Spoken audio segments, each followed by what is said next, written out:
I'm pleased to see we have a very good crowd for what I know will be a very good discussion.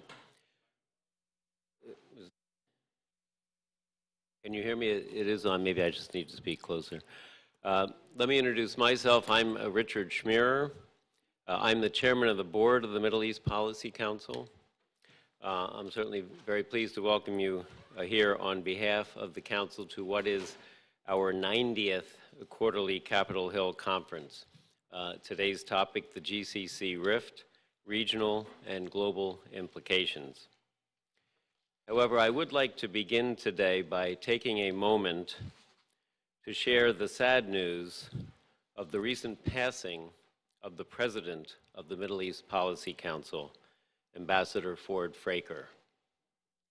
Ford's connection with the Middle East spanned more than 45 years, both in diplomacy and in banking, including the past 4 years as the President of the Council. He was a staunch friend of the region, widely admired and respected for his commitment to strengthening relations between the U.S. and the Middle East. I would like to acknowledge and thank the many friends of Ambassador Fraker and the Council who conveyed their condolences to us on the occasion of Ford's passing. Now, before I turn to the content of today's program, I would like to say a few words about the Middle East Policy Council. We were established in 1981, and our purpose, our mission, is to promote dialogue and education concerning the U.S. and the countries of the Middle East. We have 3 flagship programs: our quarterly Capitol Hill conferences, such as today's event, our quarterly journal, Middle East Policy, which enjoys a strong reputation among those with an interest in Middle Eastern affairs and can be found in more than 11,000 libraries worldwide. And our educational research and outreach program, Teach Mideast, which provides educational resources on the Middle East geared mainly towards secondary school students and teachers. So I would encourage you to visit our website, www.mepc.org, and our Teach Mideast program website, www.teachmideast.org, to learn more about these programs. Now to today's event. Today's program is being live streamed on our website, and so I'm pleased to also welcome all of those who have joined us today online. The conference proceedings will be posted in video and transcript form on our website, as will a recap of the discussion. An edited transcript of the program will be published in the next issue of our journal, Middle East Policy. The focus of today's program will be to examine the nature of the current tension involving Saudi Arabia, the United Arab Emirates, Bahrain, Egypt, and Qatar.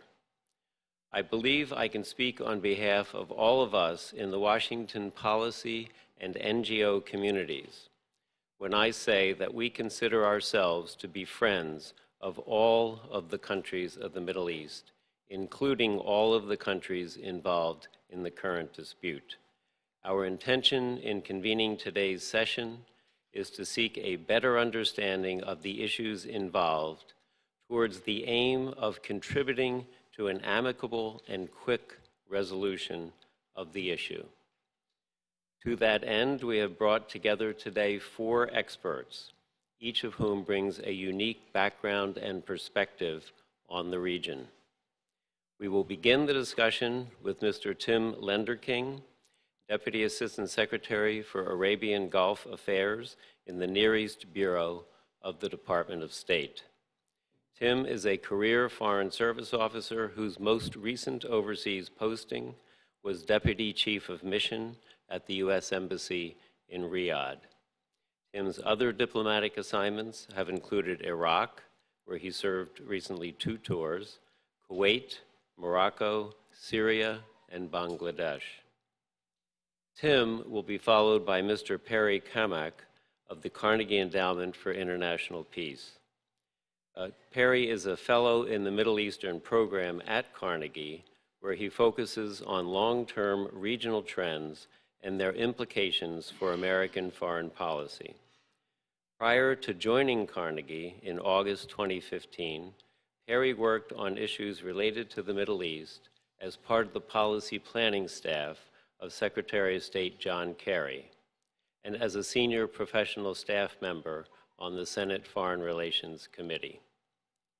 Perry will be followed by Mr. Ali Shihabi, the founder and executive director of the Washington, D.C.-based Arabia Foundation, an independent think tank founded this year focused on the geopolitics and socioeconomics of the Middle East, with a particular focus on the states of the Gulf. Following a successful career in banking, Ali has authored 2 books centered on the Middle East, Arabian War Games and the Saudi Kingdom Between the Jihadi Hammer and the Iranian Anvil. Ali also serves on the Board of Trustees of the International Crisis Group. The final panelist will be Mr. David DeRoche, Associate Professor and Senior Military Fellow at the Near East South Asia Center for Security Studies at the National Defense University. Previously, David served at the Pentagon as the Director for Defense Policy concerning the states of the Gulf and Yemen. Other Pentagon assignments have included Senior Country Director for Pakistan and NATO Operations Director. He has also served on the U.S. Special Operations Command staff. Each panelist will deliver brief opening remarks. There will be a discussion session following the presentation by our panelists. The discussion will be moderated by my colleague, Dr. Tom Mater, Executive Director of the Middle East Policy Council. Note that we have placed index cards on all of the seats. Please use these to write down any questions which you have as the speakers are speaking, and then hold up the card. Our staff will collect these during the presentations and give them to Dr. Mater so he can consolidate the questions for the discussion session. With that, let me turn over the podium to Mr. Lenderking. Tim?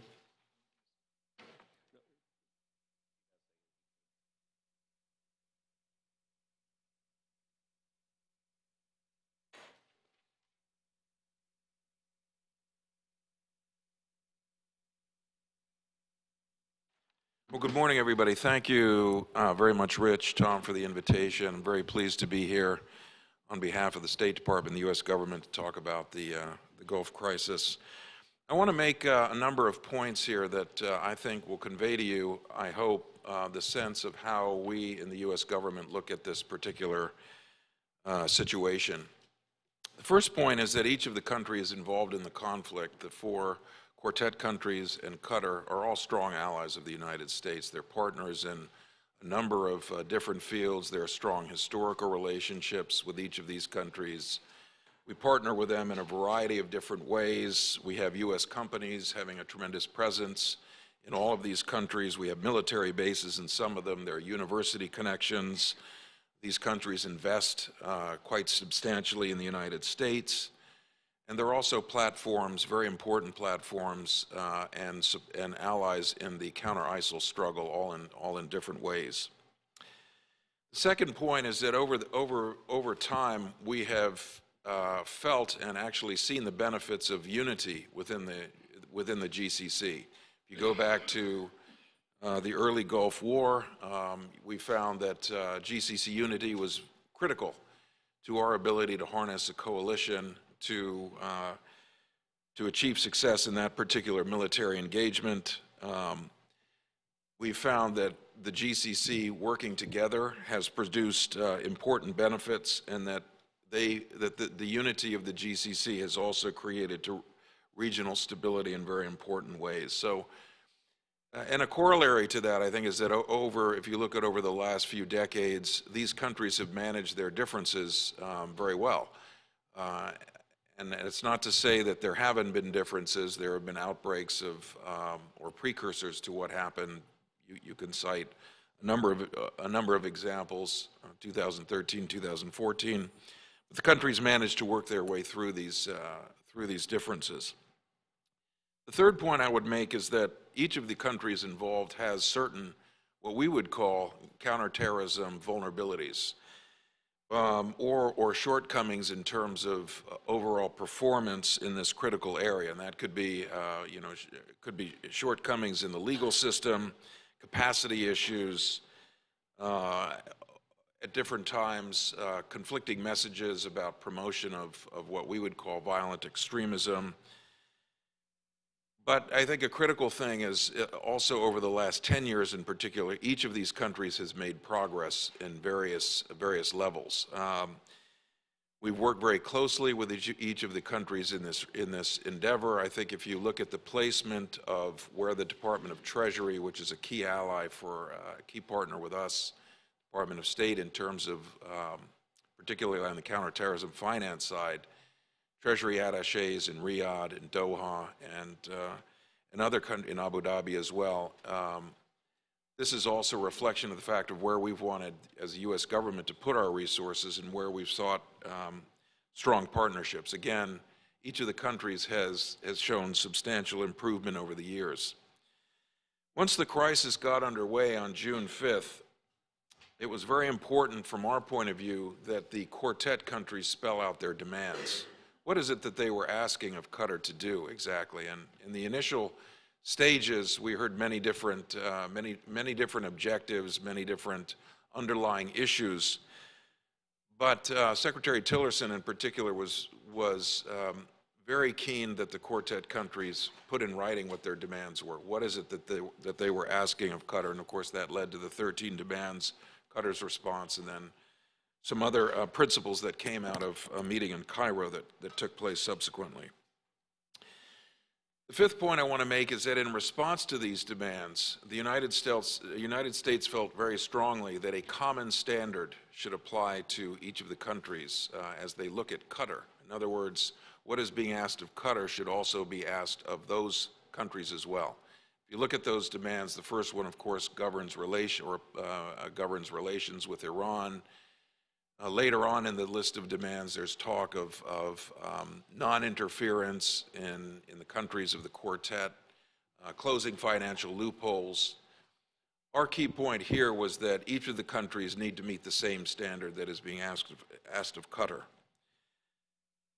Subsequently to that, I think we also realized very early on that the resolution to this situation is local. It's not going to be us or the outside world, outside countries putting a solution on the region. It's going to have to come internally, and thus we have felt very strongly throughout the conflict that the sooner the parties can get together and negotiate, the sooner we would see a resolution.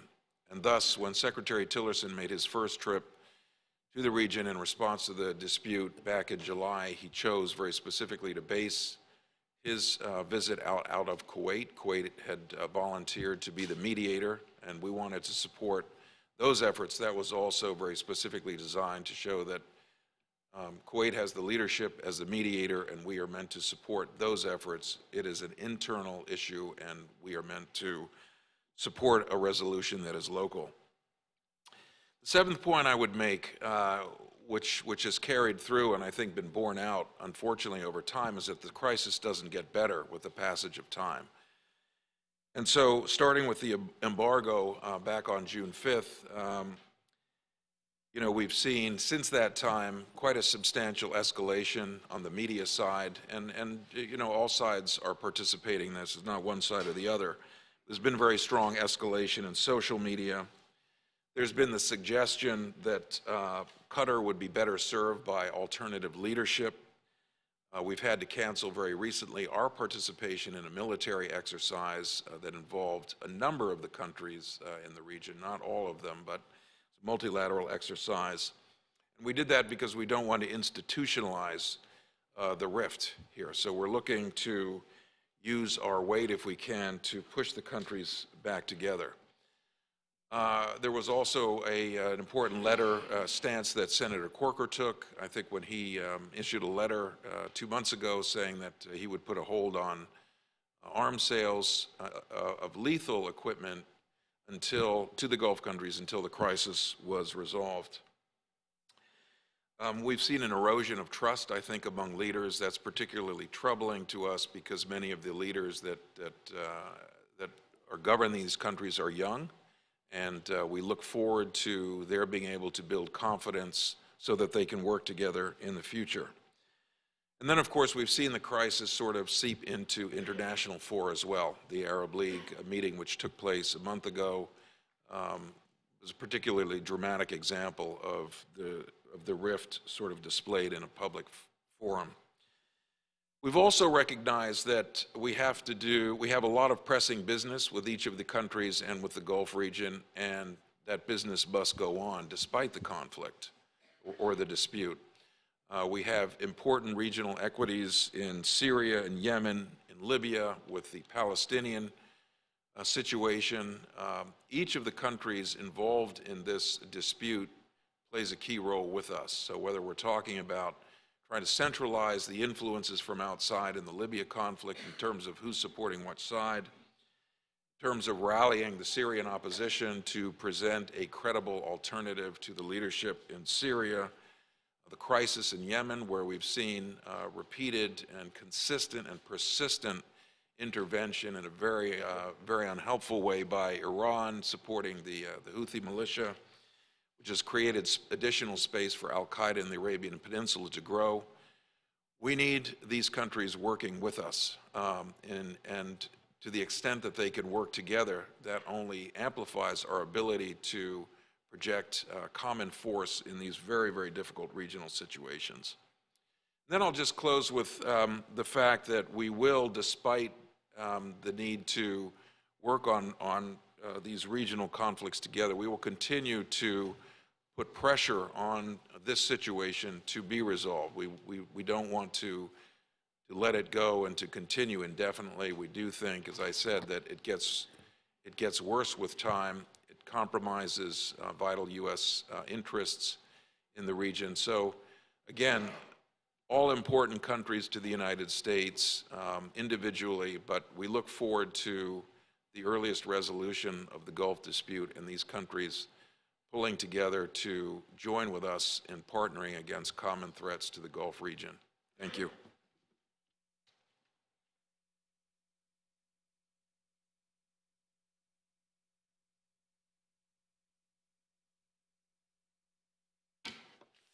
Thanks for the kind invitation. Actually, as Ambassador Shamir said, I worked for a number of years on the Hill and used to come to a lot of MEPIC events, so it's actually quite fun to be on the other side.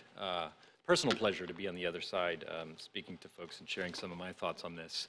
I think a lot of us, myself certainly included, were very surprised on June 5th when we kind of woke up that in the middle of the night there had been this kind of sudden imposition of embargo, a cutting of relations. Now, Gulf politics, I think, are quite opaque, and I do think the roots of the conflict in many ways are still, even 4 or 5 months into this, still poorly understood in Washington. So what I thought I would do is kind of building really on Tim's very good presentation, kind of try to unpack what I see as first the stated reasons for the conflict, and then what I see as kind of some of the deeper underlying issues at stake. And then based on that framework, to try to offer just some very brief thoughts on what I think that the United States and frankly broader international community might do about it. So first, the anti-terror quartet, and most of you know that that's really a shorthand for this coalition of 4 countries, Saudi Arabia, the United Arab Emirates, Egypt, and Bahrain, essentially have an indictment of, it really boils down to 3 fundamental grievances with Qatar. First, support for terrorism. Second, inappropriate relations with Iran. Third, interference in the sovereign affairs of other countries. I'll try to go through this quick because Tim highlighted some of this. But I'd like to go through these quickly one by one. So first, terrorism obviously is the most serious charge. It's the most important, frankly, interest, arguably, of the United States in the Middle East. And I think there are two elements to this when looking at Qatar. First, there is no question that Qatar provides formal political support to groups opposed to the United States and groups that many of us would consider terrorist organizations. And I mean by that Ahrar al-Sham in Syria, Hamas in Gaza, the Taliban in Afghanistan. Now, when I was in government, some of this activity would drive people in the State Department crazy. I imagine sometimes, I imagine that's still true today. But I think it's also important to understand there's a flip side to this as well, that sometimes these linkages actually create diplomatic opportunities. And an example of that I saw kind of firsthand was the Gaza war in 2014. Between Israel and Hamas, which, as many of you will recall, ended with many weeks of very intense indirect negotiations between Israel and Hamas to try to find a negotiated settlement. Now, Washington, the two parties weren't communicating directly. Washington doesn't is by law, I believe, prohibited from speaking with Hamas. Cairo wasn't speaking. So who was the interlocutor? The interlocutor in this case was Doha. We can talk about the appropriateness or inappropriateness of Doha's relations with Hamas, but in this case, at least from my perspective, it was very clear that their involvement actually did facilitate a negotiated outcome. We can talk about that more in the Q&A if folks want. The second aspect of the terrorism issue is not on the government side, but it's the existence of private channels. These are citizen channels that are providing funds for jihadi groups, including, obviously, the Islamic State and al-Qaeda. Now, this is a problem. This is obviously a significant problem. Every year, State Department releases what it calls the Country Reports on Terrorism, which really is the most comprehensive open source public information that the US government puts out on kind of international efforts to counter terrorism. The 2016 version, published just a couple months ago, had this to say, which I think pretty well encapsulates my understanding of the situation when I was in government as of 2015. So again, from a couple months ago. The government of Qatar has made progress on countering the financing of terrorism, but terrorist financiers within the country are still able to exploit Qatar's informal financial system. Now, the bilateral memorandum of understanding on countering terrorist financing, which was signed by the Trump administration with Doha a couple months ago, hopefully will lead to progress. My impression is that implementation has been slow. But again, as Tim mentioned, I think we do have to understand the regional context, and namely that this is not a problem that only exists in Doha. This is a problem that exists throughout the GCC and, frankly, well beyond. In fact, in March 2014, the then Undersecretary of Treasury for Terrorism and Financial Intelligence stated publicly in a speech that he made that it was Kuwait that was, quote, the epicenter of fundraising for terrorist groups in Syria. The second grievance is Iran. And it's interesting that one of the things that was highlighted in the initial list of 13 grievances was actually trade. If you look at open source information put out by the Central Intelligence Agency, 40% of Iran's imports come through the United Arab Emirates, mostly through Dubai, obviously, and that amounting to something like $20 billion annually. I did a little bit of research into the UN trade data, and at least according to the publicly available data, Qatar's trade with Iran is only about $1 billion a year, although I suspect this number will rise as a result of the crisis. Meanwhile, it was Oman, of course, another member of the GCC, that was instrumental in creating the Iran back channel that eventually led to the Iran deal, the JCPOA, whatever one thinks about it. In fact, I first met Ambassador Schmier when we had modest roles in kind of some of those early steps when I was on the Senate Foreign Relations Committee staff. But the point I'm trying to make here is that Qatar, at least on the Iran file as well, I think is hardly an outlier. There's no GCC consensus, but I think Qatar is hardly an outlier. Third grievance, of course, is interference of sovereign affairs in other Arab countries. This is a complicated one. It's true that Qatar has developed a huge and outsized mouthpiece in the Al Jazeera network, which does indeed broadcast some material that many of us would find shocking from time to time. It's also true that Qatar has inserted itself into many of the region's crises, about which I'll talk a little bit in a minute. But I think the notion that Qatar, and I think Tim referenced this, is the only one doing such interference, or frankly, that this country of 250,000 citizens constitutes a grave threat to the sovereignty of Egypt, Saudi Arabia, the United Arab Emirates, I think strikes many of us as a little bit silly. So we've got this kind of indictment of 3 items. Frankly, at least from my perspective, it doesn't quite add up. So it does seem that something more is going on here. Something more is driving this than just the ostensible stated reason in the list of 13 or the subsequent list of 6 principles.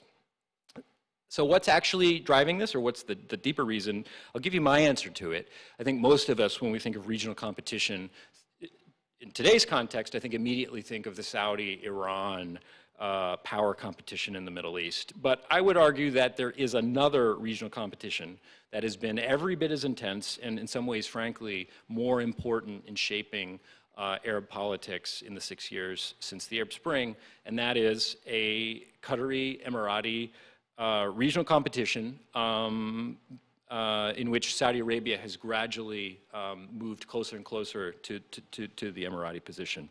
I won't go through the details. We could talk about this in the Q&A if folks want. But if you think about the early days of the Arab Spring in 2011, the story is really quite remarkable. In Tunisia, in Morocco, in Libya, in Syria, most importantly in Egypt, in every one of those cases, the Emiratis and the Qataris were supporting opposite sides of the revolutionary forces.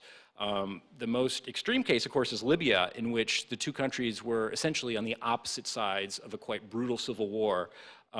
This is post-revolution, which I would argue in many ways fundamentally damaged the possibility of a more peaceful transition in Libya. Now, in the early days, the Qataris were seen to have the upper hands, with Islamist parties kind of winning a string of victories, particularly in North Africa. But then we had an important inflection point, really, I would argue, in modern Arab history, which was the removal of Mohammed Morsi, the Muslim Brotherhood, elected president of Egypt, in his replacement, ultimately, with General and then later President Sisi. This, at least in my mind, was the beginning of a concerted effort by the United Arab Emirates, Saudi Arabia, with local partners as well, to reverse the regional advances that had been made by Qatari's Islamist allies earlier.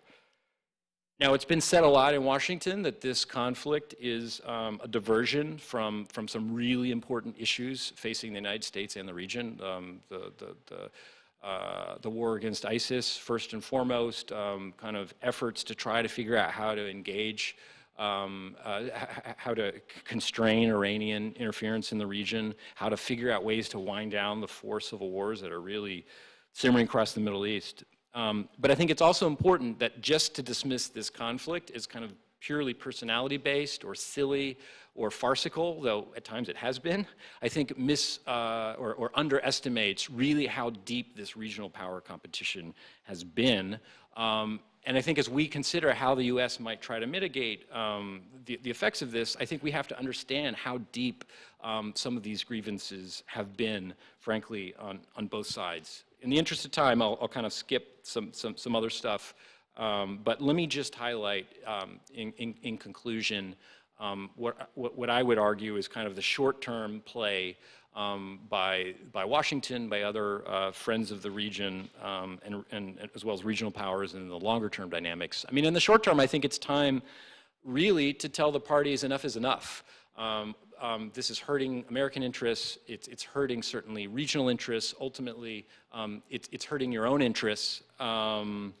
Enough is enough. If this conflict is going to continue, if the spat is going to continue, at least take it behind closed doors. Now, I'm not very optimistic that there can be a kind of breakthrough eureka moment in which the 2 sides get together, but I would be hopeful that there are ways to at least simmer down the tension, to convince both sides from taking steps that would do fundamental, lasting damage, irreversible damage.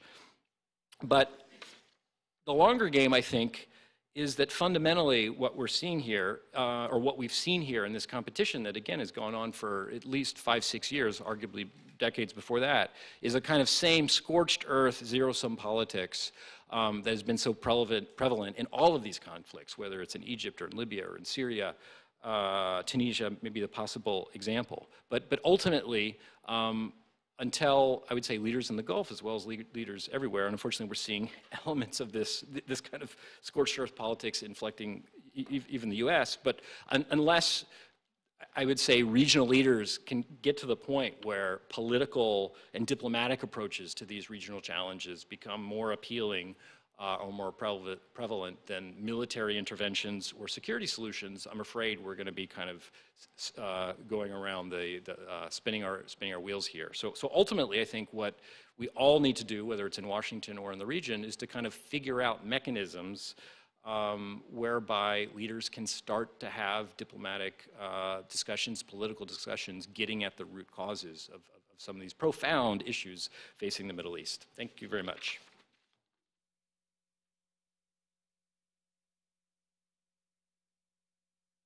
If any of you have questions, would you hold up your cards and they'll be collected?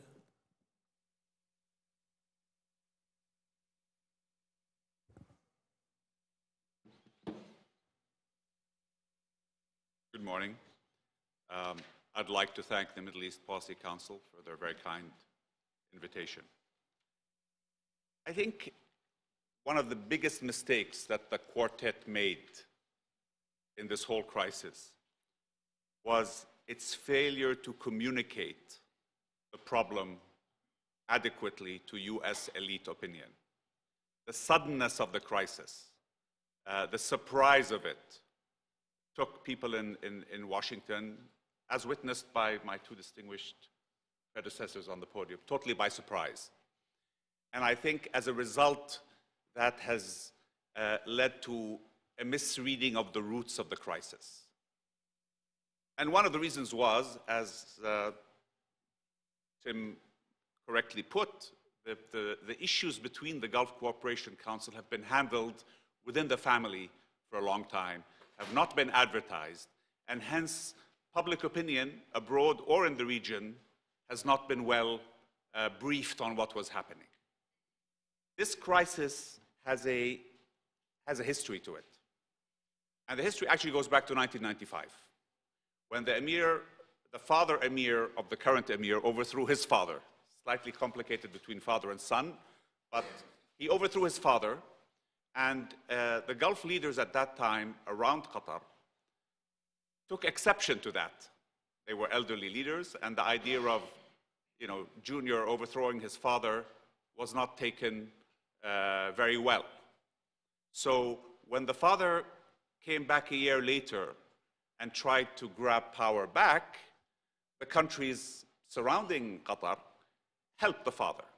Unfortunately, they did a bit like what Kennedy did in the Bay of Pigs. They helped a little bit, not enough to get the job done, so they just wounded, in a way, the Emir of Qatar, the father Emir today, who took it very personally. And he and the Prime Minister at that time felt that they were going to get revenge. And effectively, they proceeded to do that over the next 20 years. The issue with Qatar today, and what has not been communicated, is that the Qataris have been working to undermine the internal security of their neighbors. And that is what has raised the issue to the level of anxiety and anger that we see today. Now, that manifested itself in many different ways. Something that people are not very much aware of in Washington is that when Colonel Gaddafi was overthrown in Libya, his security files, the vaults, if you want, of the Qataris, of the Libyan Secret Service were opened up, and recordings of discussions between Colonel Gaddafi, the Emir of Qatar, and his Prime Minister were released publicly. And in those discussions, the Emir of Qatar tells Gaddafi, he tells him that we are funding the Saudi opposition, and he named them by name. We are also searching out Saudi officers and government officials who travel abroad to subvert them, basically to buy them. And we are working to bring down the Saudi royal family, and he promises Gaddafi that the Saudi royal family will not be around 12 years hence. He also has a plan where he tells Gaddafi that we're going to divide Saudi Arabia into 3 countries. We're going to separate the western region, which has Mecca and Medina. We're going to separate the eastern region, which has all the oil. And we're going to leave the Saudi royal family in the center with no oil and no water. So those recordings in themselves were a culmination of a period of intrigue and subversion that the Qataris had been carrying out, and understandably, Saudi Arabia was outraged. However, King Abdullah at that time, in the traditional order of how things were managed between Gulf leaders, accepted Kuwaiti mediation, quiet mediation, confidential mediation. And as a result, the Qataris apologized. The Prime Minister came over to Riyadh, the Emir came over to Riyadh, and they came up with an excuse. And that led to a series of agreements between Saudi Arabia, the UAE, Bahrain, and Qatar that committed each party, as Tim mentioned, actually, they committed all parties not to interfere in the internal security of their neighbors, not to use their media as an arm to give a platform to parties that wanted to undermine the security of their neighbors, including Al Jazeera, by the way. And the Qatari government in those agreements admitted that fact, and actually admitted to and agreed in the agreements that they would close down Jazeera Mubashir, which was a direct Egyptian channel that the Egyptian government was very upset about because it felt it was promoting the agenda of the Muslim Brotherhood. Now, this was all a confidential agreement. It was signed by the leaders of those countries. And without getting into too much detail, that agreement was signed. The Qataris broke it within the next 6, 7, 10 months. The Kuwaitis came in again, and another agreement was signed a year later, which again reiterated all the commitments that the Qataris have made. And this was all done by 2014. So by 2014, there had been a nearly 20-year track record of behavior on behalf of the Qataris towards their neighbors. There had been multiple attempts at mediation. There had been 2 incidents of their neighbors pulling their embassies or ambassadors away from Qatar. So there had been a long history of mediation, of crisis, of discussion, of promises that the Qataris undertook. And then those actions did not stop.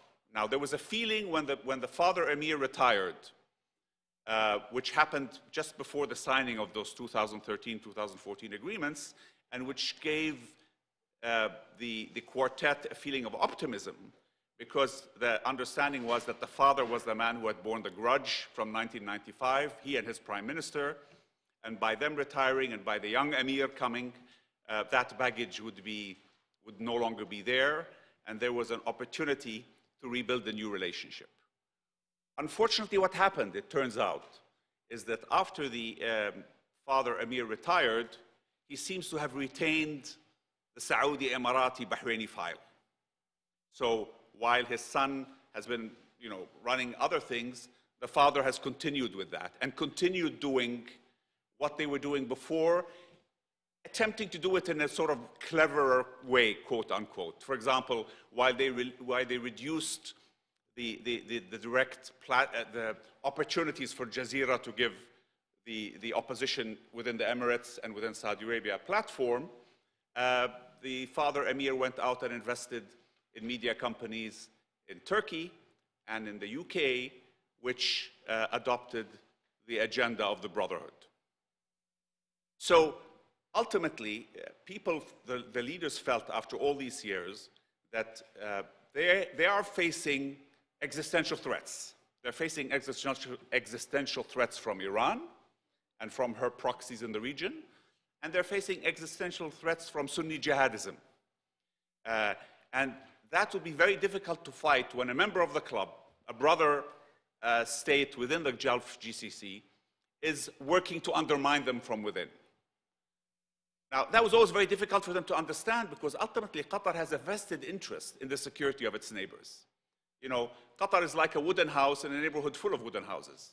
If it sets a fire in Saudi Arabia, it would be inconceivable that Qatar would survive if the security of Saudi Arabia or the UAE or Bahrain for that matter was affected. So that's why people, it could never make, it always surprised the countries around them that the Qataris continued to behave like this. So then I think when, you know, in the days of the Obama administration, there was a feeling that the Obama administration would have relegated this issue to an unending series of meetings and debates, and now no action would have been taken. And the feeling was that we have tried with the Qataris for 20 years, we have mediated with them, we've signed multiple agreements with them, nothing is working. Now, one option would be to go to war, which would have been the responsible option. The other option was to say, look, we are going to isolate ourselves from you. We're going to isolate you from us. That is not a blockade because Qatar retains its seaports and it retains its airports and it has the resources to connect to the whole world. So, but it's isolating them from their neighborhood, isolating them from their geographical depth, from their family really, because ultimately Qatar is integrally tied to the Arabian Peninsula. So even though they can talk about building a relationship with Turkey or with Iran, they have no choice. I mean, geography and history and ethnicity determine that their future is tied to their neighbors. So the feeling was that that decisive action has to be taken. The mistake was it was not communicated well. And as a result, it hit the American policy community by surprise. And frankly, with 2020 hindsight, what the quartet should have done was on the day that the action was taken, it should have released the documents, which it didn't release till a month later, the 3 agreements that were signed between the 4 countries. And it should have said, we signed these agreements in 2013 and 2014. We have waited 3 years for them to be implemented. They have not been implemented. As a result, we are cutting ourselves off from Qatar today. I think that would have given a clarity and a precision to the issue that is still missing today. So, you know, with all due respect to Perry, when people come and say, you know, it's a bit of a silly thing, his attitude actually is prevalent among the analyst community because people still haven't gotten their hand around it. And when I go around Washington and I mention, for example, the recordings that came out, very few people, even experts, even you know, people in the State Department or in government have actually heard those tapes. So it's been a big failure in communication on the part of the quartet. But really the conclusion is that Qatar has to be brought into line. It has to stop this behavior. Absolutely, as Tim said, everybody should practice the same behavior. The rules should apply to all, and I don't think there's any dispute on the side of the neighbors that the rules should apply to everybody. Nobody should subvert the internal security of their neighbor.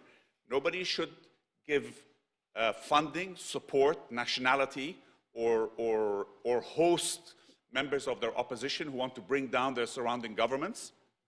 Nobody should give a platform to organizations, whether they are direct Saudi Emirati organizations or organizations like Al-Nusra or Hezbollah, which are revolutionary organizations which want to bring down the ruling order in the region, and hence indirectly also are working to subvert the security of these countries. So I think there's a total agreement on that issue. The question is there is zero trust in the leadership of Qatar, particularly in the presence of the father. I think the feeling is that as long as the father of the emir continues to exercise power behind the scenes, a deal will not be reached. But if the Qataris commit to the agreements that they signed, and if our friends in America are able to guarantee, co-sign, add their prestige to those agreements, I really don't see that this problem cannot be solved. But bearing that, this blockade will continue because, frankly, it will work, and it is working. The Qataris can afford, they can have the money to wait, but it's expensive. And it's economically expensive for them, but at the end of the day also it's psychologically expensive for them because their people, their tribes are intricately tied to the Arabian Peninsula, and obviously they are now cut off from their geography.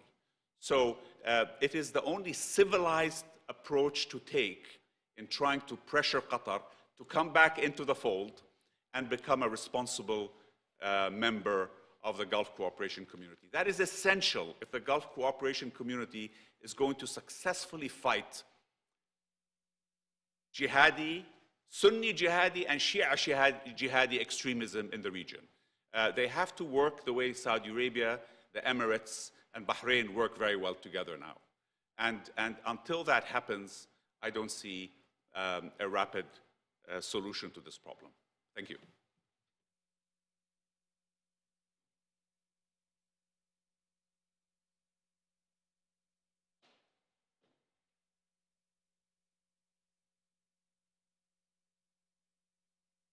I'm obligated by federal law and perhaps good taste to state that my remarks do not reflect the policy of any U.S. government body or agency.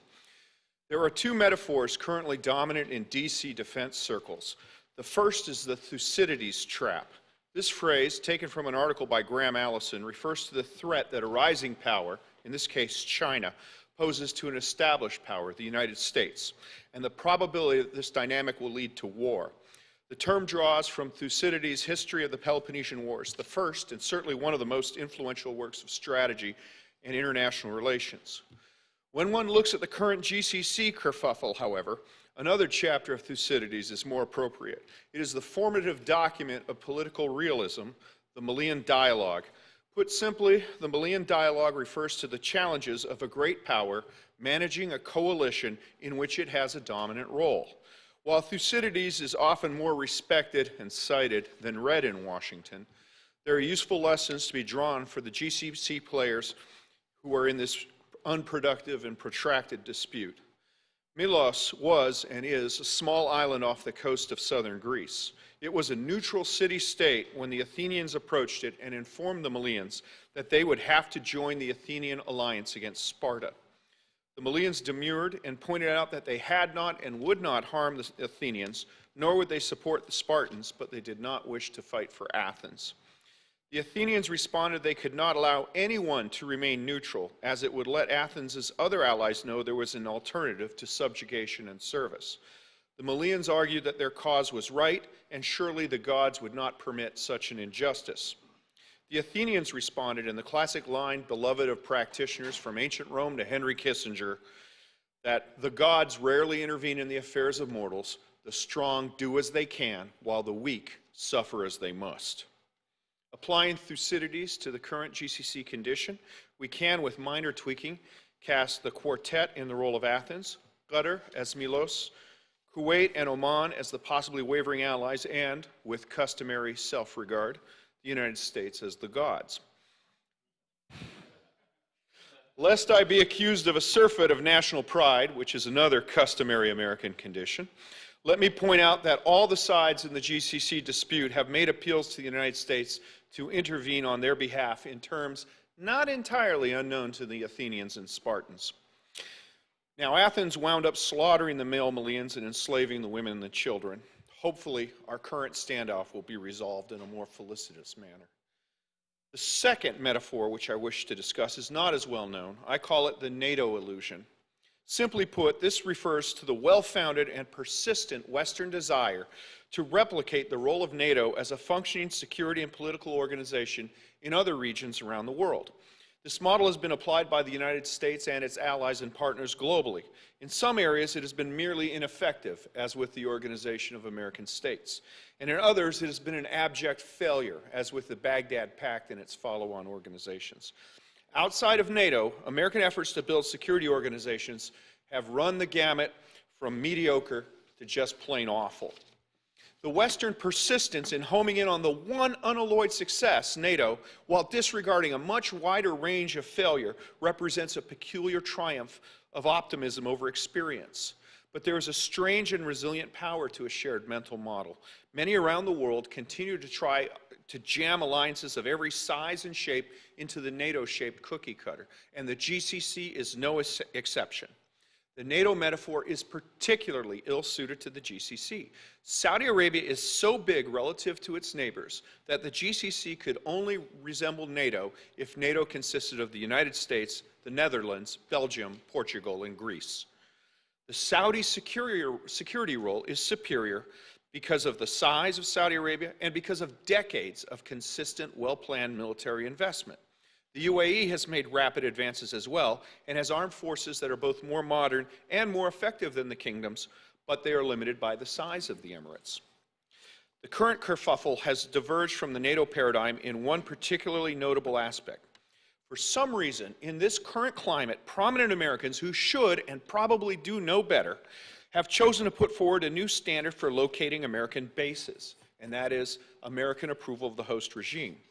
Prominent retired security officials have suggested that the massive American headquarters in Qatar should be relocated as a sign of disapproval of Qatar's conduct. This has never been our standard, and nor is it in our national interests. It is also a breathtaking departure from past practice. U.S. military bases have never been seen as a validation of the host regime. We maintain a base in Cuba. Our bases in Greece under Papandreou or in the Philippines under Marcos did not mute American criticism of those regimes. We maintained a critical air base in Turkey, even while decrying Erdogan's slide into dictatorship. And I would note that a lot of us in this room probably can't get a visa to visit Turkey right now. It is understandable for the UAE to covet CENTCOM's forward headquarters as another pearl in its necklace, alongside the Louvre Abu Dhabi, the Cleveland Clinic's Middle East Outpost, and the Middle East campus of New York University. But it has never been American practice to regard basing as a blessing or a sign of approval.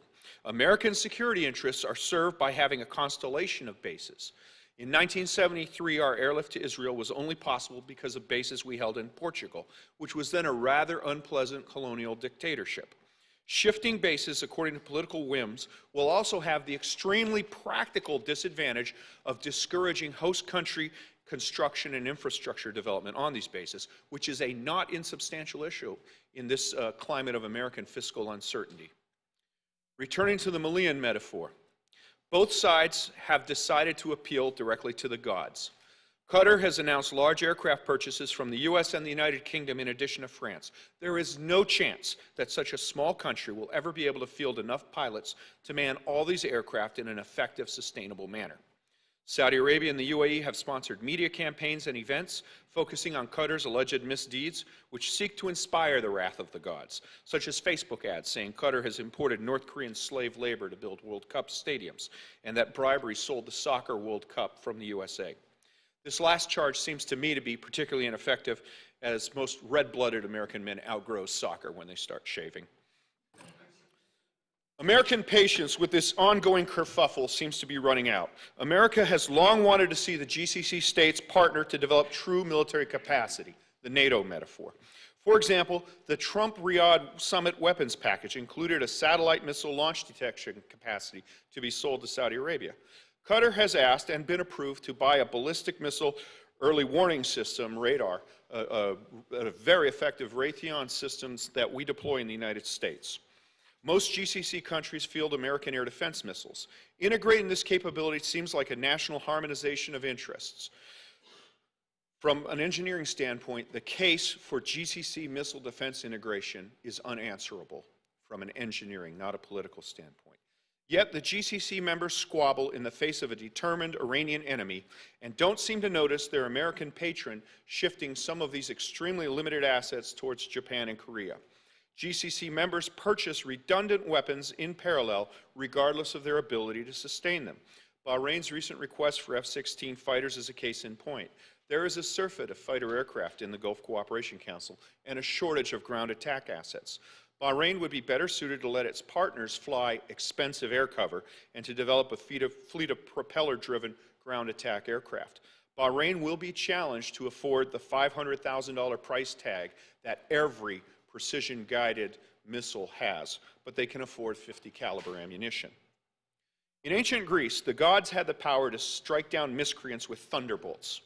America's tools are somewhat less impressive. America's ability to dictate a resolution to this crisis is overstated.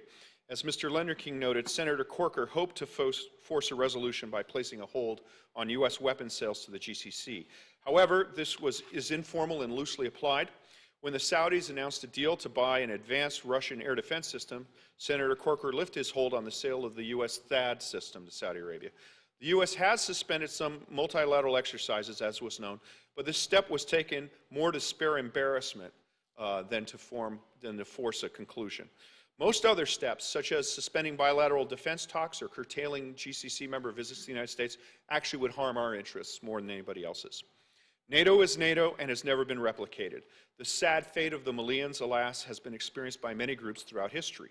All sides of the Gulf Cooperation Council would do well to note they are bordered by a ruthless and rapacious enemy, which has a population that is large, resilient, educated, poor, and looks across the Gulf with an extremely combustible mix of envy and resentment.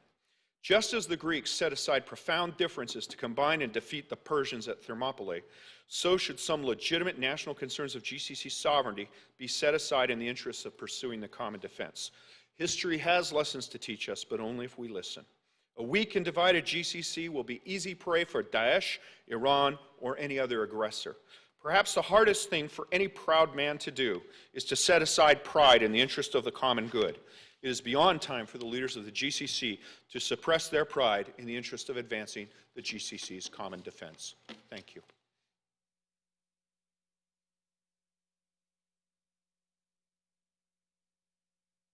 I see one question, oh, two. Okay, can you raise your hand if you have them?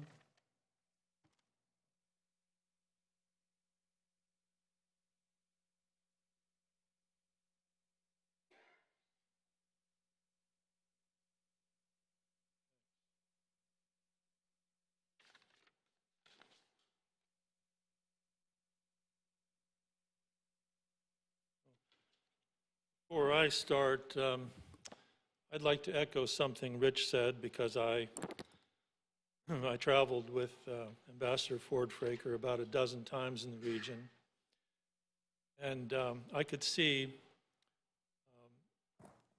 how respected and trusted he was there.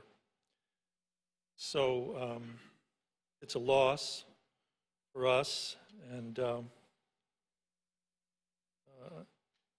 I think people should know that he was an important person in that part of the world and here. Now, as far as the Q&A session, I really don't have too many cards from the floor. If you do have questions as we go on, please let us know about them.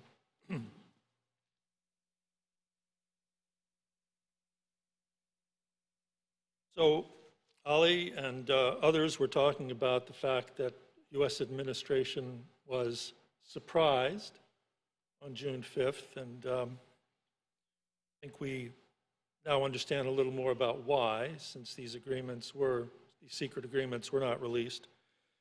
But can Ali and others talk a little bit about, a little more about the background and the reasons for the GCC coming together in 2013, the history of the differences.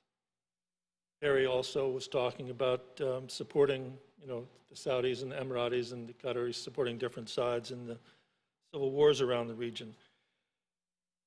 And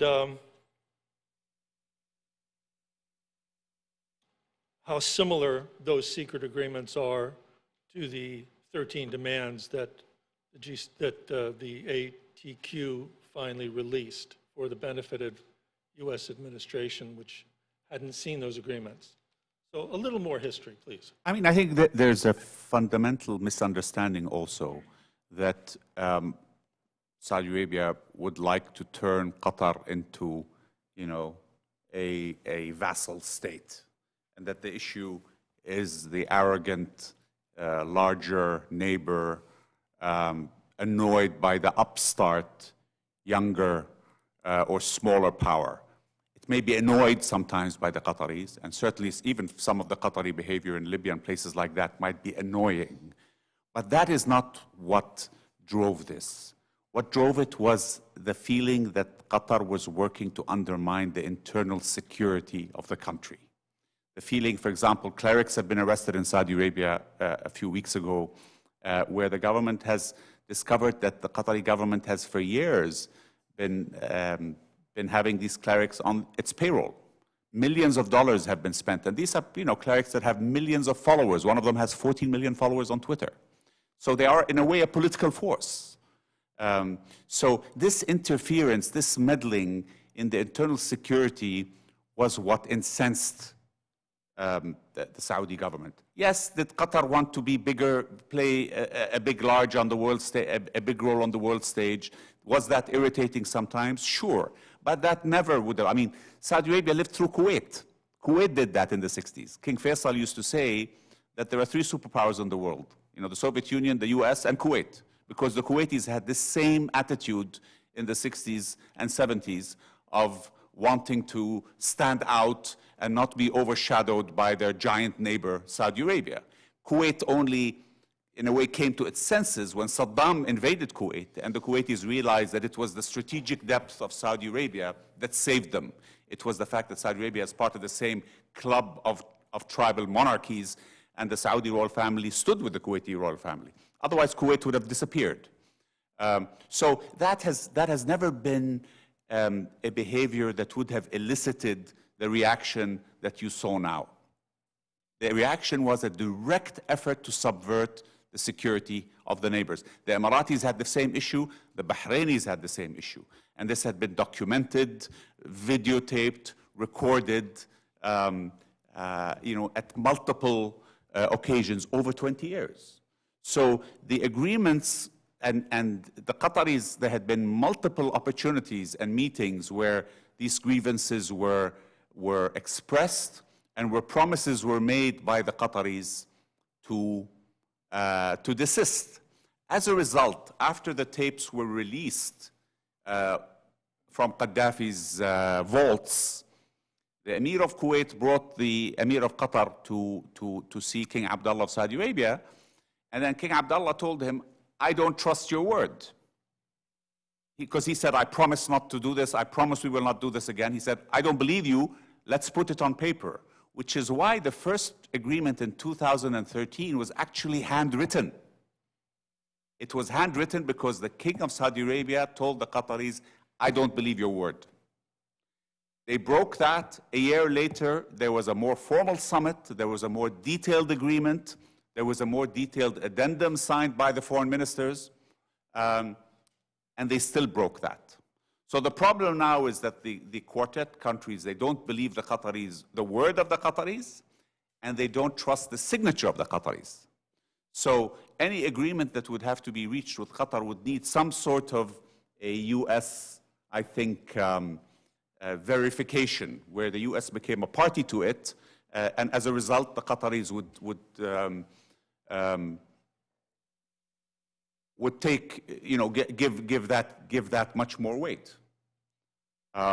So that is the history, really. It's a history of direct interference and a feeling that they wanted to undermine the security and bring the systems down, really. They bring the systems of government down, which is mind-boggling when you think of it, because it can hardly be in Qatar's interest for the Qataris to do something like that.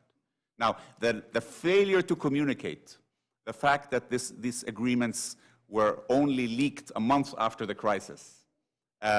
Unfortunately, in our part of the world, communication is not an integral part of policymaking. So policymakers take decisions, and then effectively they allow the other party to define the story, and then they respond. While American politicians, Western politicians, from minute one, they have learned that you have to communicate, and the communication strategy has to be an integral part of any policy step that you take. That lack of communication is what has caused the confusion until today, really, in Washington, I think. Yes, Rich.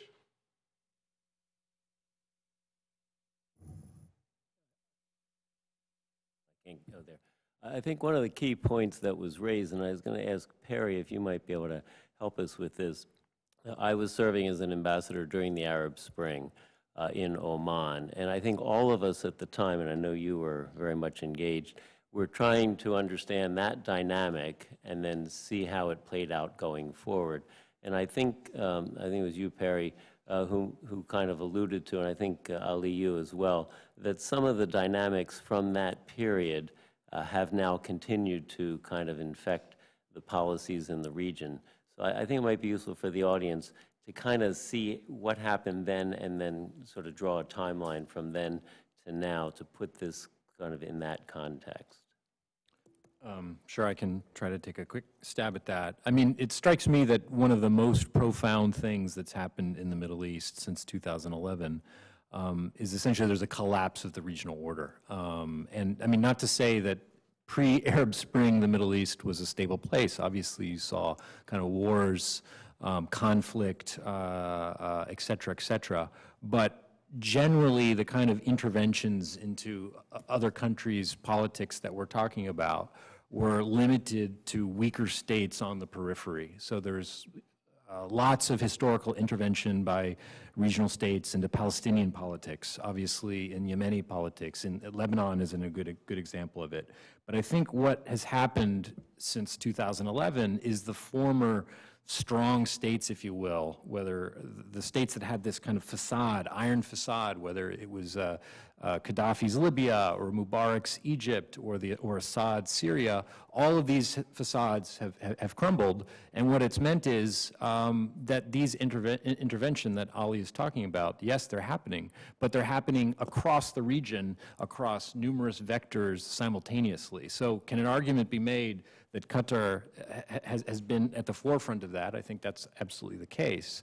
But they're hardly the only ones. If you look at the history of Yemen or of Syria or of Libya, these political interventions are happening everywhere simultaneously, and so it strikes me that until the states of the region kind of come to some kind of Westphalian moment that may or may not be a good analogy or not, but where there's a recognition that this simultaneous intervention everywhere is actually hurting states' own interests until they begin to kind of have some respect for each other's sovereignty. I'm afraid this is going to go on for a lot longer. Now, one place I think where I do agree with several of my panelists is that there is a disproportion, there's a kind of preponderance of power on the side of Saudi Arabia and the UAE, in this, whether it's demographic, geographic, economic.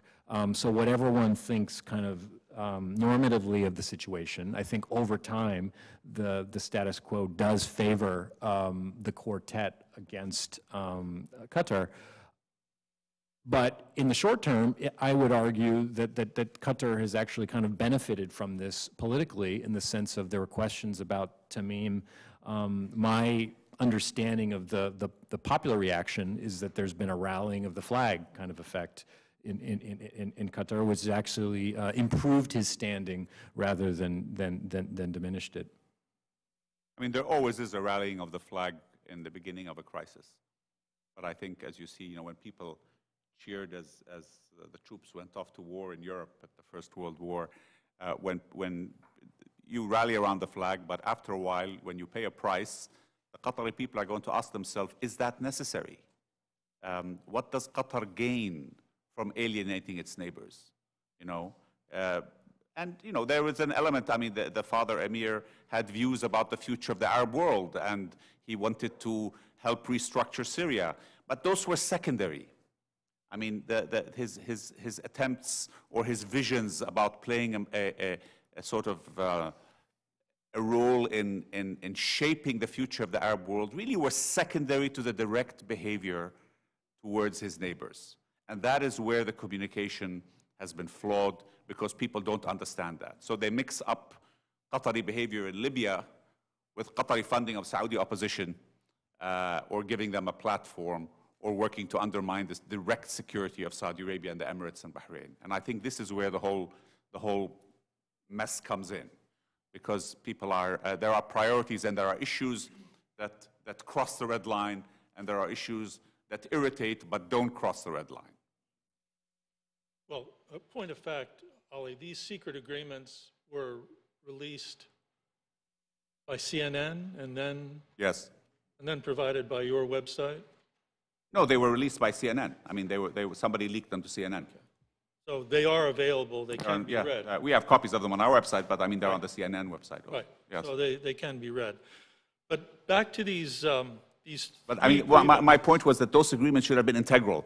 From minute one, the statement should have said, here's the agreements, and then we would have come to our friends in the State Department and said, America likes to uphold the rule of law. Here's the rule of law. Here are 3 agreements signed by, and certified, and why don't you help us do that, you see? There would have been less confusion, I think, and then Mr. Lendeking would have been much more supportive of upholding the rule of law, as they say. Well, the first grievance is interference in domestic affairs. The second is support for terrorism. Yeah, can I just make a point on that? Because the issue of terrorism, unfortunately, the usage of that word, the quartet thought that that was a clever way to address this crisis because of all the obsession in America and the West about terrorism. But I think that confused it, you see. Because, yes, of course, they're supporting terrorist organizations. But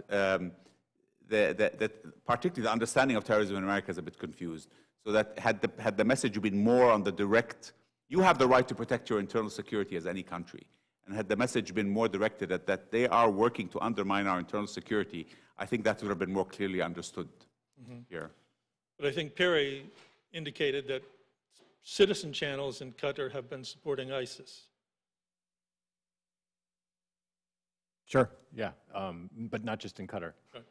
Okay, let's go in a little bit to why it is that Qatar has supported the groups it has in Libya and in Syria, for example, and why the Saudis and the UAE consider that to be a threat, and how Qatar has a different vision of the future of the region, how deep that is, and how it is going to be possible to reconcile those different visions.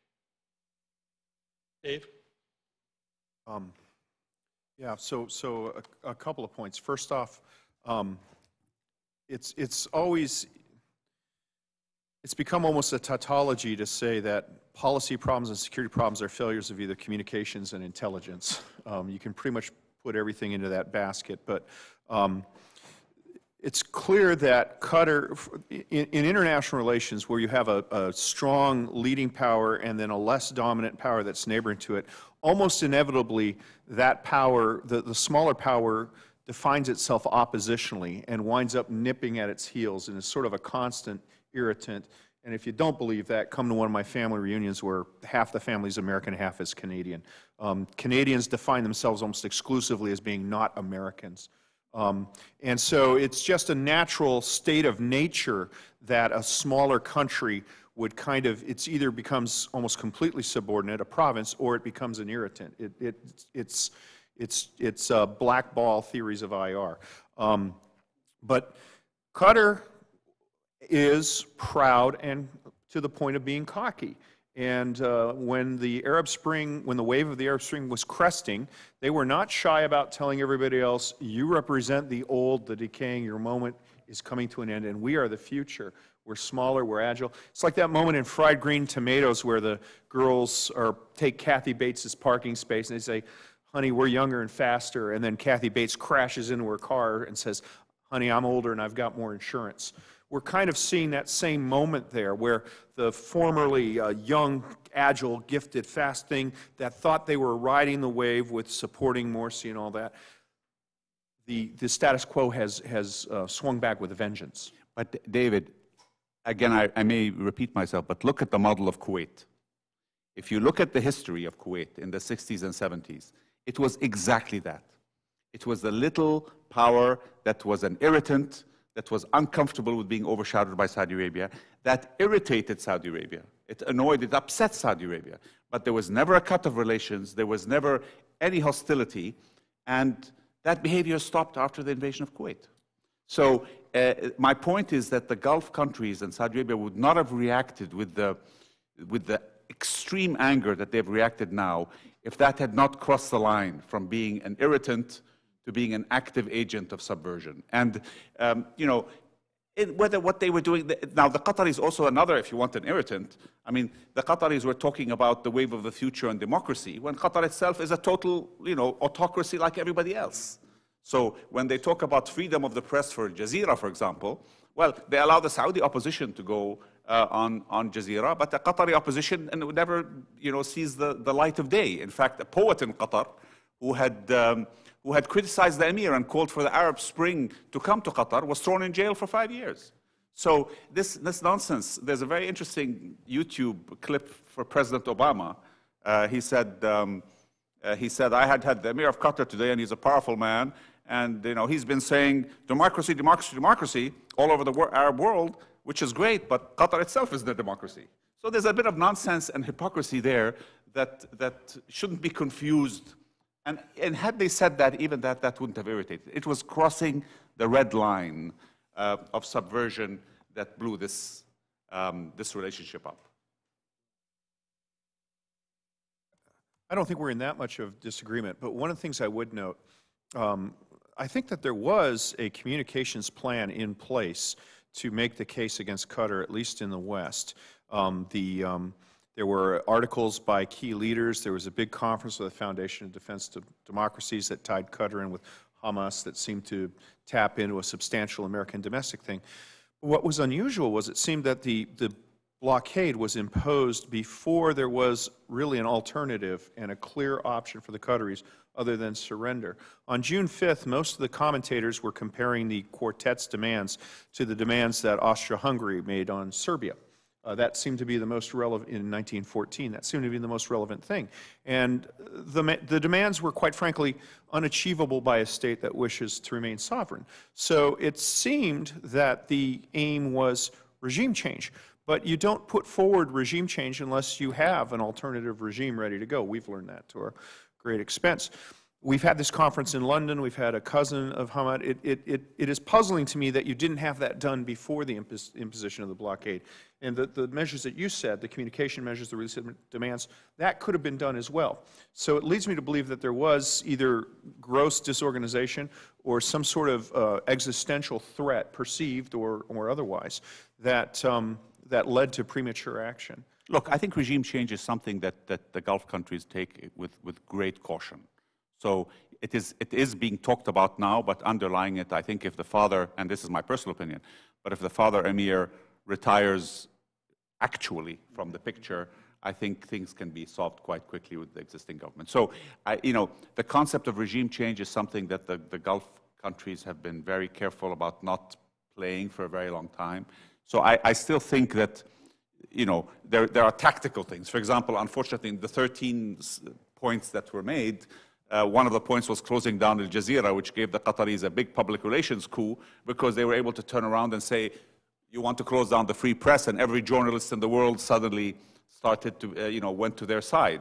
When really the issue wasn't closing Jazeera down. It was just letting Jazeera treat Saudi Arabia the way it treats Qatar. You see? So exactly what Tim was saying, apply the same laws, apply onto your neighbor what you want your neighbor to apply to you.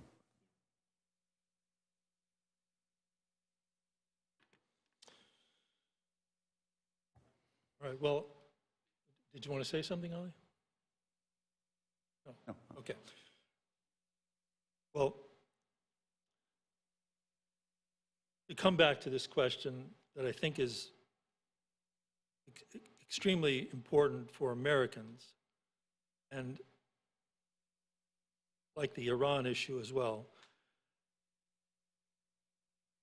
the Department of the Treasury has commented about the performance of various states in terms of curbing the flow of money to extremists and terrorists. And Tim said that there's improvement at various levels everywhere. So that concept of various levels of improvement is something that we might discuss. Qatar has been, I mean, if you want to... They've been considered to be lagging behind the Saudis, but there is an agreement with Tillerson, and there is a new Qatari law. Ali, I think you said it was being implemented slowly, but can we talk about that and how important that would be to Saudi Arabia and the UAE if there were progress on that, and how important would it be to the U.S.? I mean, let me just give an example of an issue like that. The Financial Times broke a story about a month into the crisis, which talked about a ransom of $1 billion being paid by the Qataris to Shia and Sunni militia in Iraq. Now, and this was validated by a third party, which was the Prime Minister of Iraq, because he came out and said that the Iraqi government had caught Qatari diplomats trying to smuggle $500 million in cash to give to the Hashd al-Sha'bi as a ransom. The Qataris came out and said, no, this was money that we're going to give as aid to the Iraqi government. If you want to give aid to the Iraqi government, you transfer from your central bank to your central bank. You don't carry $500 million in cash, right? So that sort of behavior and money, those $1 billion, part of it ended up with Sunni jihadis, and part of it ended up with Iranian-supported Hashd Sha'bi. Now, why on earth Qatar would want to, allow, even if it was a ransom? I mean, you don't let the mafia, even if they've arrested members of your family, no government would allow that sort of money that could power them for the next 10 years to be given. That sort of irresponsible behavior, whether the Qataris thought that would give them influence, whether they thought it would give them protection, money, nobody can make sense of that. But why on earth would you give the Hashd al-Sha'bi in Iraq, which not only talks about wanting to ethnically cleanse Iraq, but talks about wanting to come into Saudi Arabia? And why would you give, the Sunni jihadi organizations in Syria, which again want to topple the ruling order in Saudi Arabia, that sort of money? That is the sort of behavior that was incomprehensible. And to come and say that we just, and I found the reaction of Americans, policymakers here, a bit surprising, because they said, oh, well, it's just a ransom, whether it was $5 million, whether it's $1 billion is a ransom. And I said, this is a epoch-changing amount of money that you can deploy in a totally irresponsible manner. So if you think, again, this boils down to, does Qatar think that they're buying protection by giving these effectively terrorist criminal organizations hundreds of millions of dollars of money? And this is a sort of behavior that also incensed. So it's not really the 50,000, because when you look at the funding of the terrorist organizations in Syria, yes, they've gotten contributions from individuals in the Gulf, but the core of their money has been, smuggling, has been plunder, which is what revolutionary organizations, when they take territory, fund themselves with. The Bolsheviks did that in Russia for the first 10 years, taking the wealth, plundering the banks. So, 50,000 here or 100,000 here, but $1 billion, that's something that beggars belief, really. And until today, there is no explanation for it. Yeah, please. On that particular issue, I don't think we have all the facts yet, to be quite honest.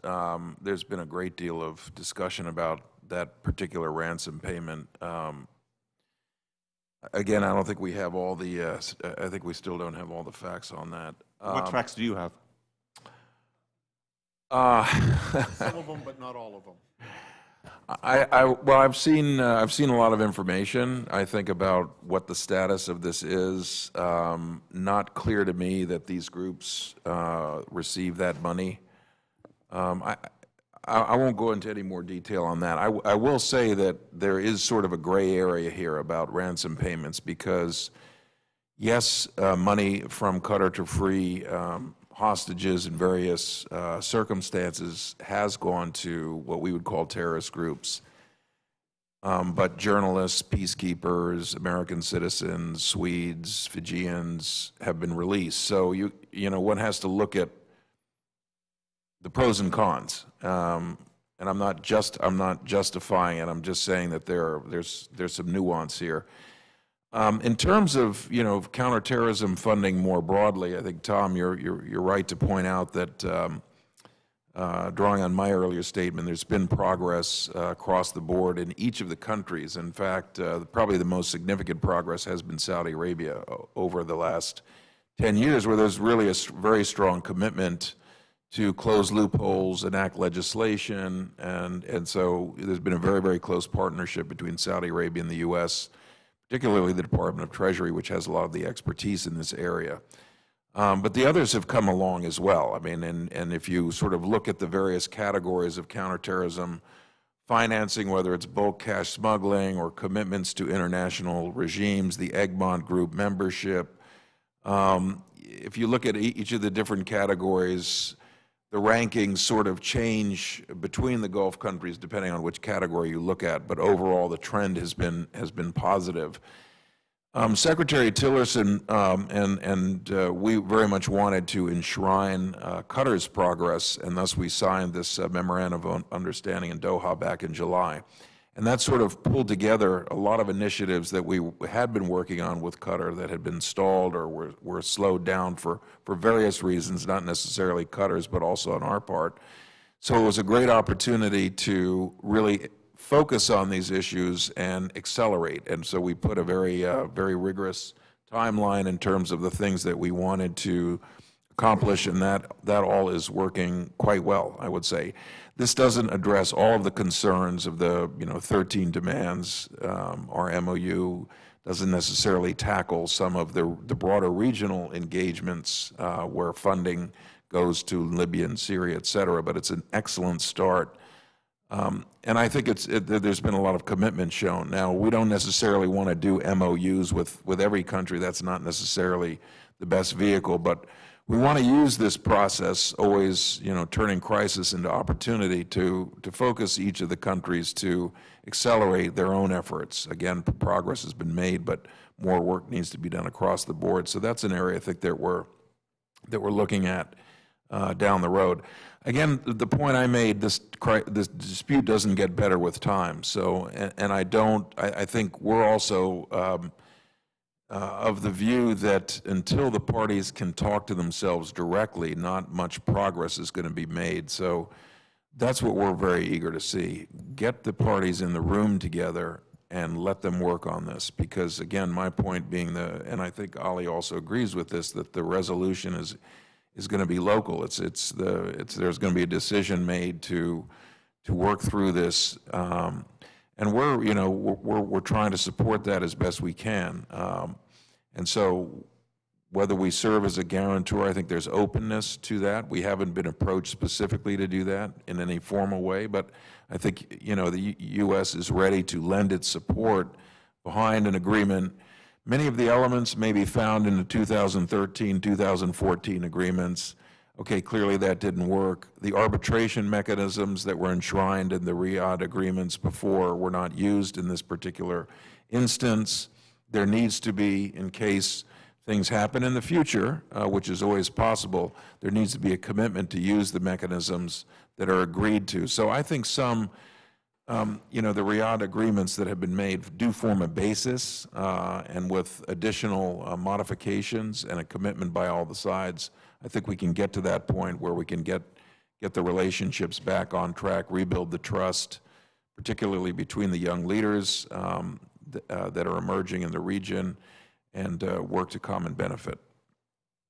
Yes, Barry. I want to comment on this ransom payment issue very quickly. I mean, one thing that strikes me about this conflict is that it's thoroughly modern in the sense that it's not military conflict. It's really a social media conflict. It's a misinformation conflict on all sides, on both sides. It's hacking. It's misinformation to media, et cetera. So, the Financial Times story is out there.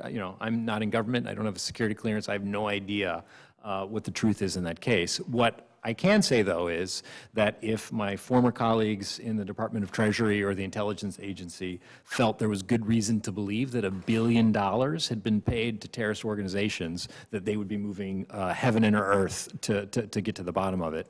And the fact that reaction hasn't happened suggests to me that as Tim said, there may be more to the story that is yet to be told. I mean, it's been a surprise why the Americans have not done more. I mean, and forget what Saudi Arabia says. Prime Minister Abadi of Iraq went out on television and said that he was outraged by the Qataris for bringing $500 million in cash. What has your understanding been of what those bags of cash were meant to do under Secretary Linder King. I'm not going to take it, unfortunately. I think I would just leave my comment that that there's a certain murkiness around this, and so I don't think this example is a particularly accurate one on the issue we're talking about. Again, ransom payments have been paid over the past. It is something that we have been concerned about. There are also, as I've said, people have been freed.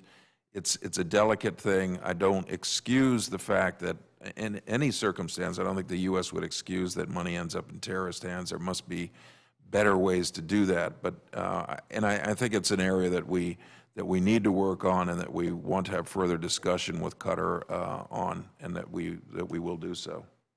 Said elegantly, like a true diplomat. No, I am trying to incorporate questions from the floor and bring them together, and when I ask one, most questions from the floor are about resolution, how to resolve it. But before we get there, some of the questions are very specific about the three grievances. And one of them is to explain the differences of opinion that the Saudis and the Emiratis on one hand have and the Qataris have on the other hand about the Muslim Brotherhood in the region. Jack, can you talk to that? Anyone, everyone. I don't know. I can take a first crack, and then Ali can agree or disagree. To me, what is quite interesting is that if you look kind of in the pre-2011 period, just how significantly views on the Muslim Brotherhood have shifted in many of the Gulf states since 2011. And I think, you know, it's leaders looking around and seeing revolutions. It's seeing a region on fire, and it's a sense that, you know, we're not going to take chances with revolutionary groups. But I mean, you know, it was only a couple years ago that the Brotherhood openly had political parties in Bahrain, in Kuwait, the Sahwa movement in Saudi Arabia.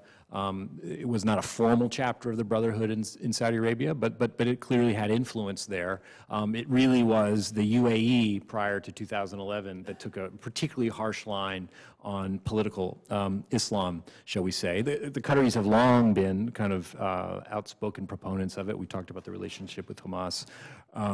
Et cetera, et cetera. But in some ways, I think what's happened is that the Emirati view on the MB has been adopted by many of the other, or at least a couple of the other GCC states. This issue, I think, in Washington, I mean, is often looked as a kind of issue of secularists versus Islamists, and I personally find that not a useful lens to look at it. You know, on one hand, if you look at the Egyptian MB, I mean, this was an authoritarian organization. They came to power democratically, but they behaved in an authoritarian manner, just as the Mubarak, they essentially modeled the Mubarak behavior. So I don't say this as someone that has an affinity to Islamist groups in any way.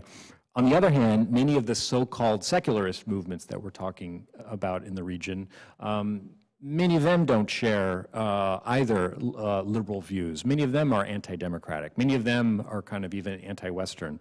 So for me, again, I go back to where I started, that in some ways there is a competition about a kind of vision of where the Middle East should go. Unfortunately, I think it tends to be a zero-sum game on both sides, that there's very little space in this regional competition for a kind of a plurality of views. And until regional leaders address that fundamental gap, and we see it in the GCC, but we see it in many other contexts as well, I'm afraid that we're going to be stuck in these kind of power play, zero-sum political competitions. David? I think I'm in agreement. I want to go back a little further, though. I think we underestimate the profound shock to the region that the rapid, out-of-nowhere fall of Mubarak. And I think that you know, I heard from various leaders and analysts at the time that they were amazed at how quickly Mubarak went from being America's regional bulwark to somebody to be cast out in the outer darkness. And people who don't speak a word of English talking to me, they said, El Hukuma Wilayat Mutahada threw Mubarak under the bus. I've heard that exact phrase, threw Mubarak under the bus, from people time and time again. And I think that it is logical to assume that these people who were traumatized by this event looked at, conducted their after-action review, said, how did it not happen here? And the Muslim Brotherhood is a very, very big threat in that. So, Courtney Freer at LSE and a lot of other scholars have looked at it. But I think from a strictly power politics thing, it makes sense if you're one of these regimes to say, right, what led to the downfall of Mubarak, and then to try to isolate those things. And Qatar, of course, was on the other side every step of the way of this. So I think that's a more power politics explanation of that. Well, we've talked about the size and the strength of Saudi Arabia compared to its other GCC member states, but the size and the power of Egypt has made Egypt a vital strategic depth to the Saudis. So what would Muslim Brotherhood of rule over Egypt have meant for Egypt serving as that kind of strategic depth? Yeah, that's right. Well, the role of Egypt in the security considerations of the Arab Gulf states is worthy of further study. But I know that there's always been this rough idea that, we have the money, we have the equipment, and if things really get ugly, we can draw on this mass Egyptian manpower. And of course, the utility of that manpower seems to be a little bit suspect. I would point out that there's been, at least in some of the hacked emails flying around, there's been at least one, and I have to take exception with an earlier panelist, at least one American NGO member has supported the concept of merging Egypt with Qatar in that way to solve the perennial economic problems of Egypt. Basically, that the Qatari wealth will then fund the Egyptian army. So that seems to be an idea, but it's more of a grand concept than a workable plan. I think, the why there's confusion about the Muslim Brotherhood is because in the 60s, the Muslim Brotherhood was fighting Nasser, and Nasser was trying to bring down the ruling order in the Gulf. So the Saudi government welcomed them in, gave them jobs in universities and schools, and only recognized decades later that they had brought a level of political thinking into conservative, if you want the religious establishment there, into the conservative religious establishment, the level of political thinking and sophistication and transnationalism in a political sense. The Saudi religious establishment had always been wanting to promote the faith, but King Abdulaziz, when he set up the Saudi state, he purposefully did not take on the title of caliph, even though that was an opportune time for him because the caliphate had fallen down and he had taken control of Mecca and Medina, and many people actually raised that possibility. And he wanted to send a message that Saudi Arabia does not aspire to transnational expansion. And in fact, there was an internal civil war with what were called the Ikhwan, which were the sort of very right-wing Wahhabi warriors that wanted to take that. So when the Muslim Brotherhood came in, by the time of the early 90s, the Saudi government realized that they had infected what became called the Sahwa movement in Saudi Arabia, which was they had helped create a politically much more active clerical class that looked to sort of a transnational Muslim state. So I think they began to be worried about them in the 90s. Obviously, that worry, now mind you, that worry reached an extreme when they took power in Egypt, because suddenly they had a platform of the largest, most important country in the region. And that's when, if you want, the alarm bells started to go off and everybody started to look in their backyard and see who was, because the Muslim Brotherhood is a bit of like a cult. And when it took control of a state as important as Egypt, suddenly the Emirates, Saudi Arabia, Bahrain, and other governments started to look with much more concern around them. Qatar, in its hubris, thought that it could somehow influence or control the Muslim Brotherhood. And I think that's a fundamental difference of opinion, because the Muslim Brotherhood can use Qatar and can use its platforms and can use its money, but Qatar will never be able to influence them. So I think the view was that the Qataris were playing a very dangerous game for themselves also, not just by supporting, funding, and giving the Muslim Brotherhood, hosting them, and giving them a platform on television. And that was one of the reasons why in the 2013-2014 agreement, closing down Qatar Mubashir, Jazeera Mubashir, which was a dedicated Jazeera channel for Egypt, was so important, and which the Qataris ultimately did. But what they did was they closed down Jazeera Mubashir, but then they went and set up 2 new channels or more in Turkey and in London to do the same job. And that is what, so on one side they committed to the agreement, on the other side they subverted it.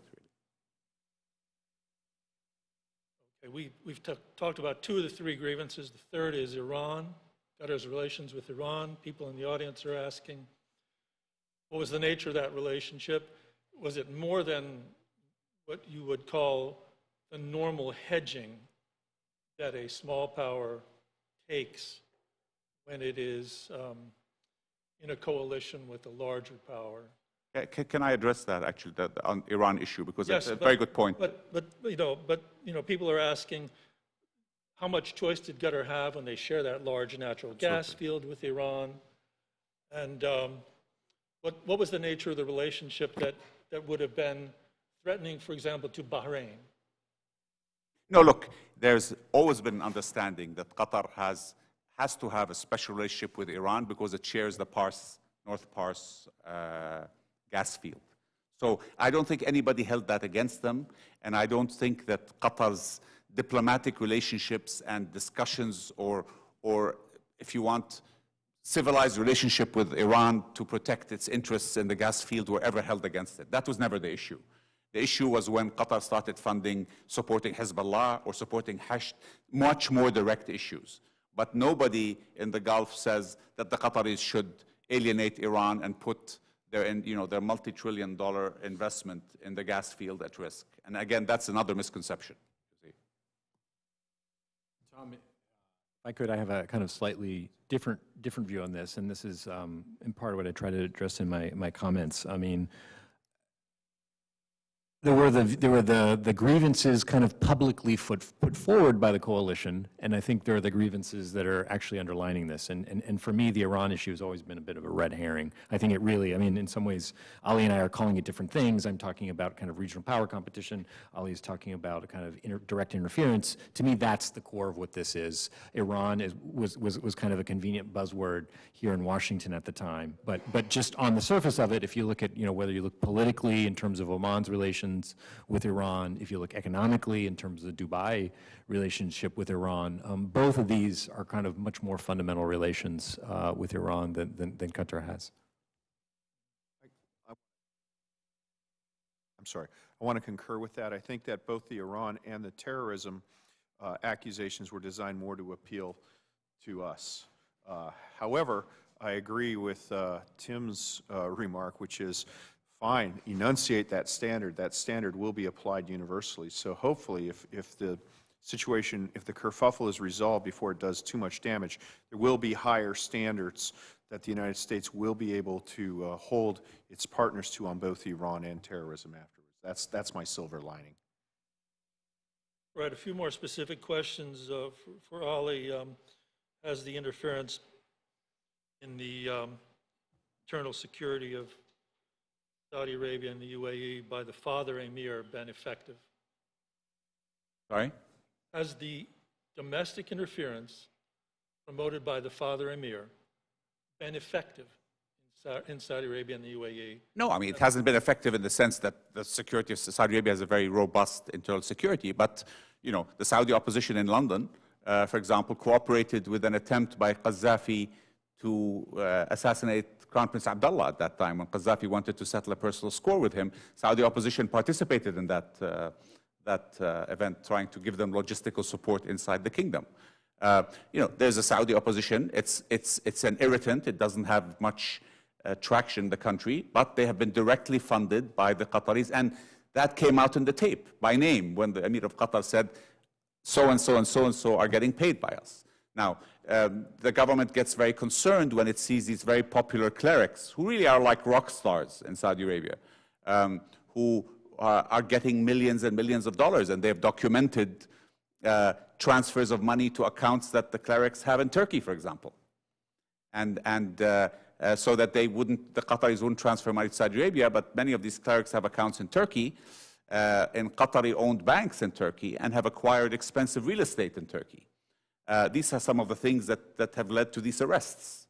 So the government, I mean, the internal security is very alert and doesn't want to wait till it goes to the next stage, and says that you trying to put on your payroll important clerics in our country that have a wide franchise among the people is a hostile act without us knowing, without our permission.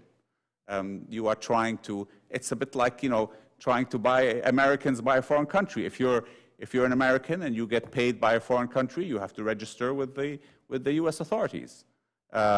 So none of those chaps registered as agents of Qatar, shall I put it that way. There are quite a few questions asking how the nature of this dispute is impacting regional conflicts. What impact does it have in Syria? What impact does it have in Yemen? I can take a first quick cut at this. I mean, I think in a strictly operational sense, and David would be better suited to talk to this than I am, my sense is it's not operationally impacting the conflict against ISIS. But on the flip side, you had the Secretary of State basically camping out in the Gulf for a full week. My impression from my time in government is that basically the most valuable asset the U.S. government has is the time of its principals, and the time that Secretary Tillerson, Secretary Mattis are spending on this crisis is time that they're not spending thinking about Iran. It's time they're not spending thinking about ISIS. Now, with Iran, I think the impact is actually more direct in the sense of if the idea was to downgrade the Qatari-Iranian relationship, in fact, it's had the opposite impact in that it's given Iran inroads into Doha. It's allowed Iran to portray itself as kind of playing a humanitarian role in providing food, et cetera, et cetera.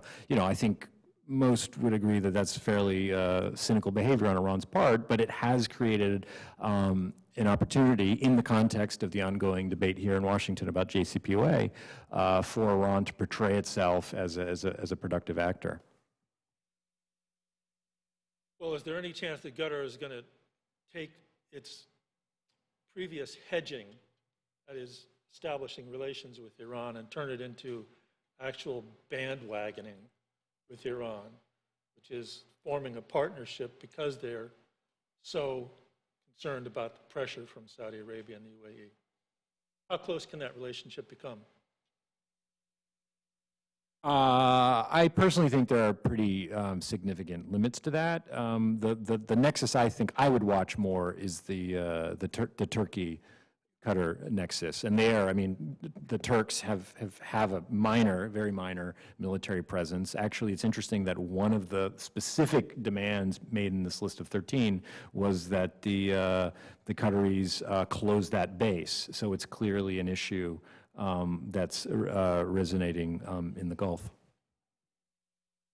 Was there ever any chance of the ATQ taking any military action, and did the Turkish base have anything to do with ever putting up a red flag?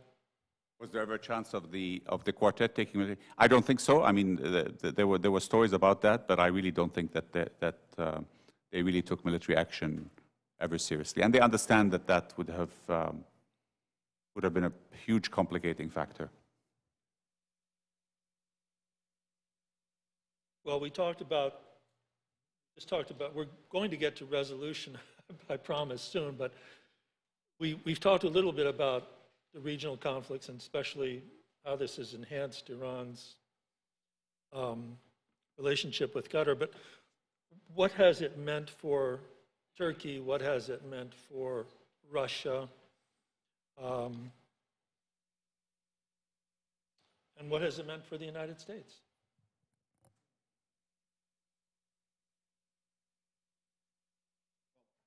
I think that right now, Turkey and Russia Russia is a big winner out of this because they're able to see their rival, our prime force projection coalition, our prime assets are fighting amongst themselves.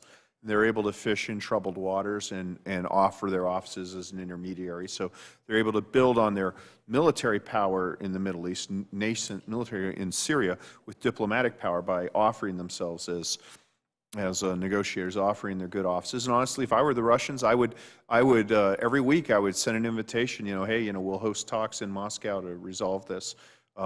It's zero cost, zero risk, high prestige. So that's good. Turkey is pretty much already in the outer darkness with the members of the quartet, so it allows them to solidify themselves with the Qataris. And I've heard very senior Qatari officials say that they're amazed. They didn't realize that you can buy everything from Turkey because they had decades of national self-sufficiency. So it opens up at least one small but very rich market to Turkey, and I think it allows them to, for the first time, have a real power projection role, a role as a security provider beyond that. The size of the Turkish base has been overstated. I think it's more of a maintenance facility for stuff they've hoped or hope to hope, limited training. It's more akin to Escon Village than El Dafra Air Base in military terms. The third question was Iran, or? Yeah. Well, we talked about Iran, but yeah, I tell you. Say more about it. Well, the thing about, I'm sorry, the United States. The United States' interests are damaged. Look, we want to see this. Our vision is that there will be joint operations where Saudi infantry advances. Actually, Qatari infantry advances with Saudi artillery and air defense artillery covering it, and the UAE providing an air cap, and that allows the United States to focus on really intense, high-value targets. And what we're seeing is that progress towards that goal is not only not moving forward, it's going backward, backward, backward. So it's a disaster for us. What might change it? Normally, when you have a tenuous coalition like this, it requires a great and immediate threat to arise. And maybe that will change it. And that could be the introduction of a new, more accurate Iranian ballistic missile, or a discovery that just as the North Koreans were way ahead of their nuclear design, maybe if there's some sort of Iranian thing like that, perhaps that will lead to the crisis being resolved. But right now, there's not that immediate threat. Well, Qatar and even Saudi Arabia are visiting Russia and making deals with Russia. What are the limits to Russia's ability to advance in the region?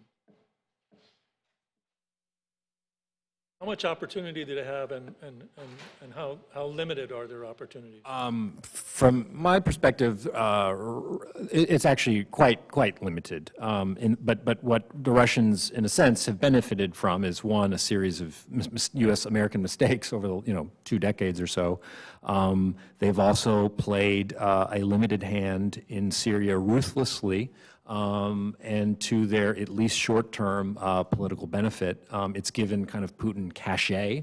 I think it's safe to say that Putin kind of speaks in a language of pure power that I think is understandable to leaders in the Middle East who are in a very threatening, chaotic region.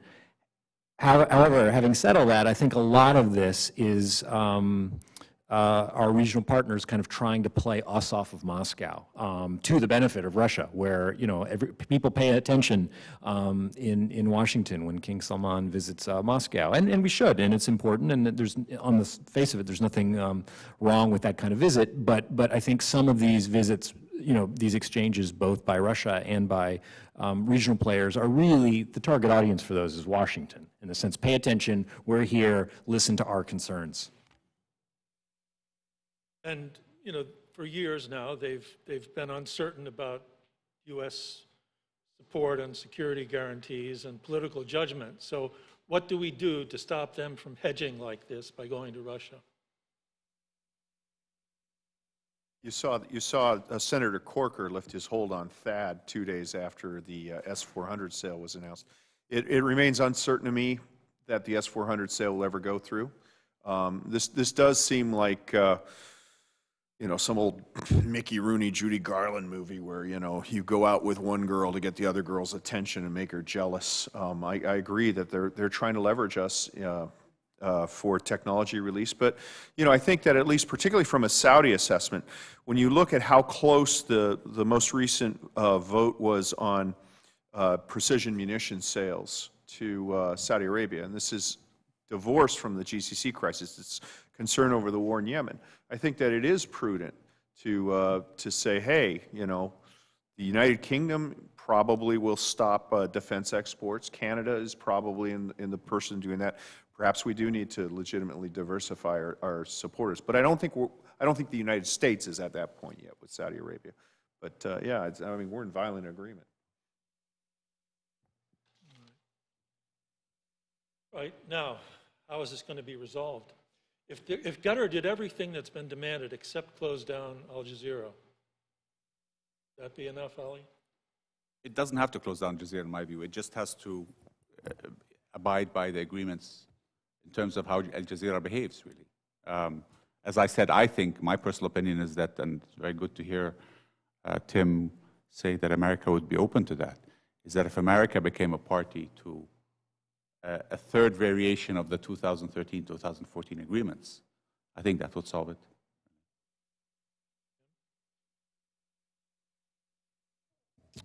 We, I think I've tried to emphasize, we don't want to, we don't and could not dictate the terms of any sort of resolution. So, whether it has to do with some of the points that Ali has made as the way forward, again, I don't see how it happens when the drama is being played out on the big stage as it is now, when the media campaign is as hot as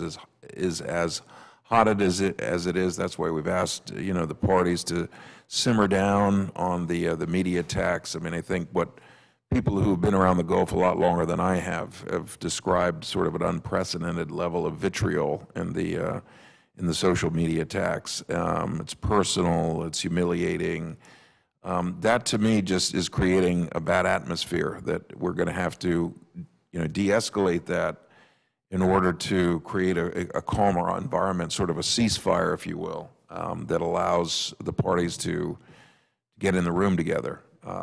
We're happy to be on the margins of that or to be available in any way that we want, that the parties would like. Our goal is resolution. I think many of the pieces of what this looks like are already there. It needs some modification, some fine-tuning. It doesn't seem to me to be insurmountable by any means. But again, I think the sooner we move into that mode where you get two sides talking to each other, the sooner we can get to a resolution. Yeah, there are two questions from the audience. One is a direct response to you, Ali, and wouldn't it be better for the GCC to resolve this internally rather than have the U.S.? No, I mean, they've tried. And how significant or efficacious can a Kuwaiti mediation role be? Well, we've had that for 25 years, and it hasn't worked. And it culminated in the agreements, and they haven't worked. So there were verbal agreements, there was mediation, there was a written agreement. There's 20 years of history, really. And that's why there is no trust left whatsoever.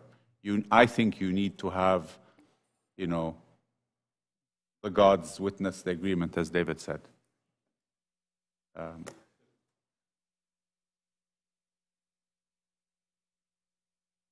Well, here's a question. Would there be any implications for this conflict if Saudi King Salman were to abdicate and Mohammed bin Salman were to ascend? No, I think this whole discussion of abdication is actually completely off mark. There's no reason for the king to abdicate. From minute one, He has taken sort of a chairman of the board approach, and you know, the Crown Prince and the Deputy Crown Prince in the early days, and now the Crown Prince effectively are running the show day to day, and there is no indication that that will happen, nor is that logical for either party. But it's a rumor that's somehow come out, and some think tanks and political consultancies have written extensively about it, and it's spread like virally through even financial markets, and traders have been betting on it, but it's not going to happen. And it won't make any difference. I mean, clearly the King and Crown Prince obviously are as close as can be in terms of policy. So. And at least one person in the audience thinks that it can't be resolved. The rifts are way too deep. It's over for the GCC.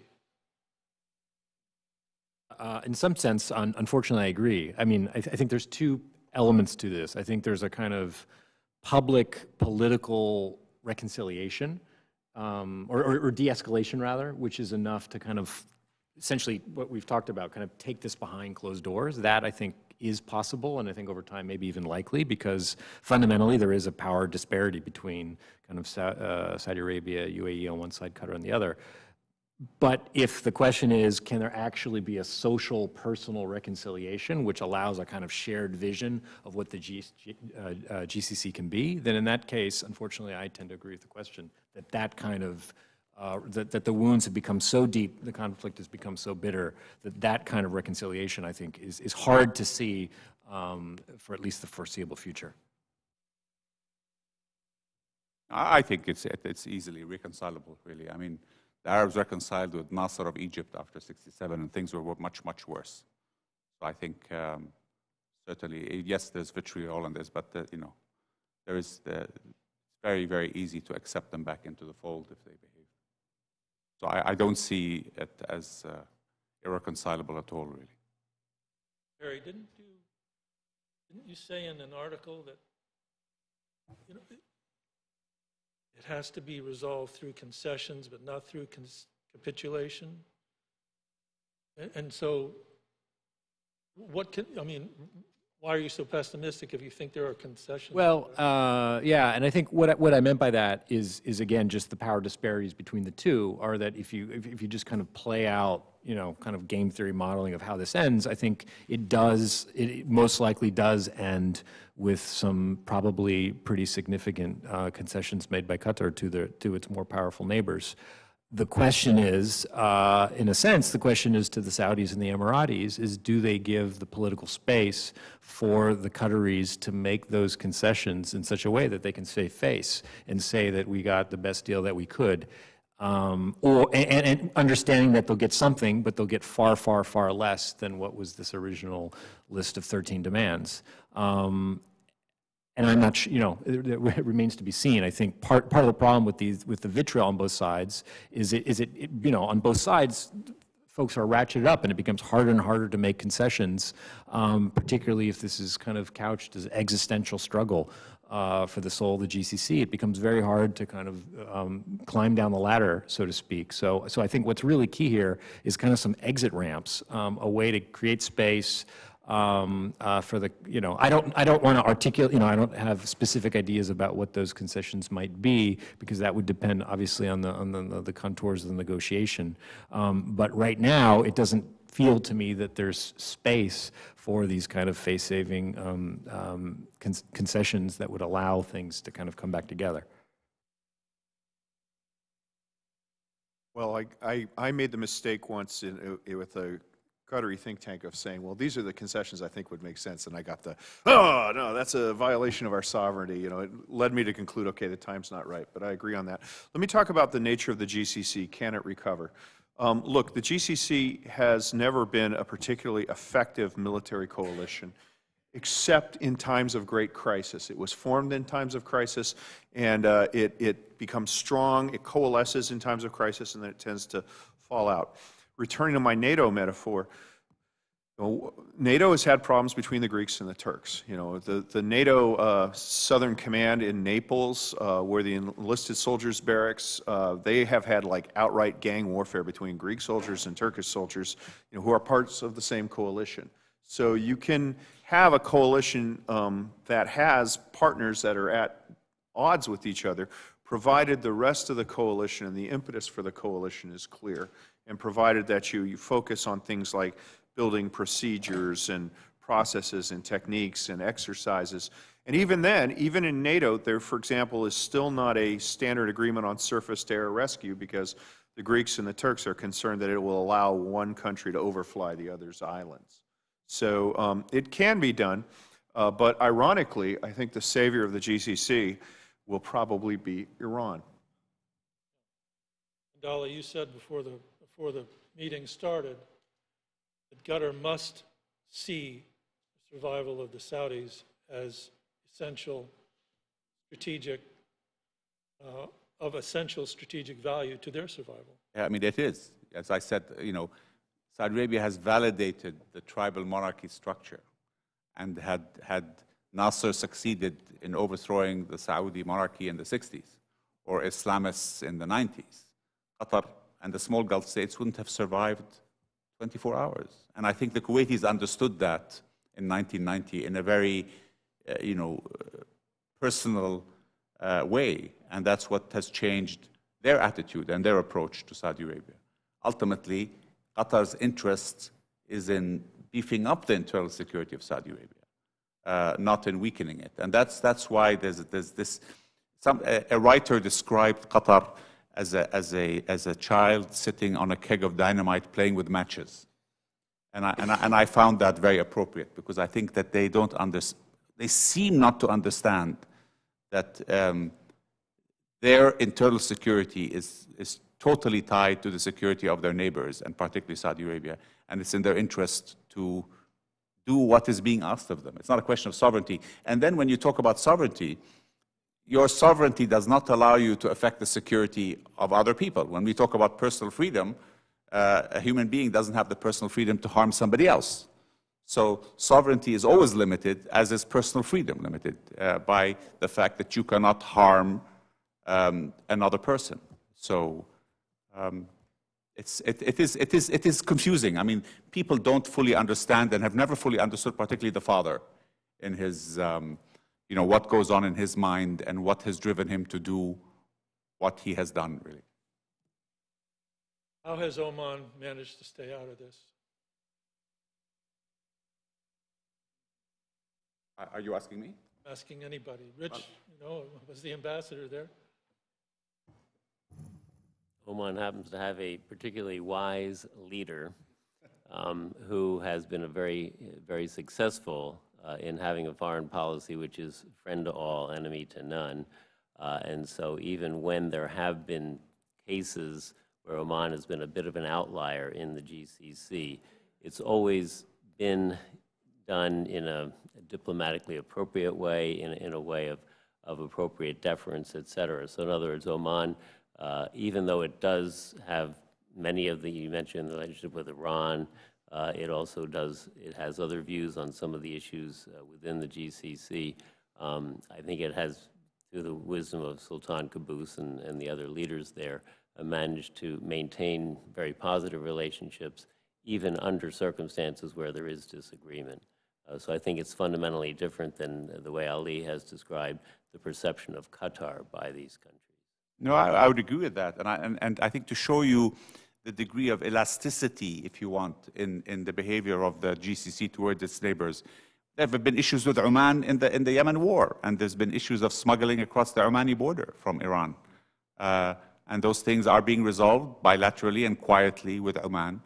So Oman has there have been serious issues, but things have never gotten to the level that they got with Qatar. And I think that tells you something about the attitude of Saudi Arabia and the other GCC countries to differences within the family.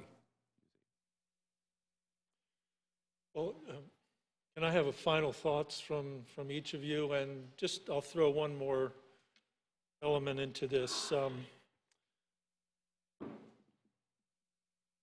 if we decertify the Joint Comprehensive Plan of Action, does that have the potential to make the containment of Iran, its influence in the Arab world, harder? I'd like final comments from everyone. But that's just one thing to consider as you're wrapping up.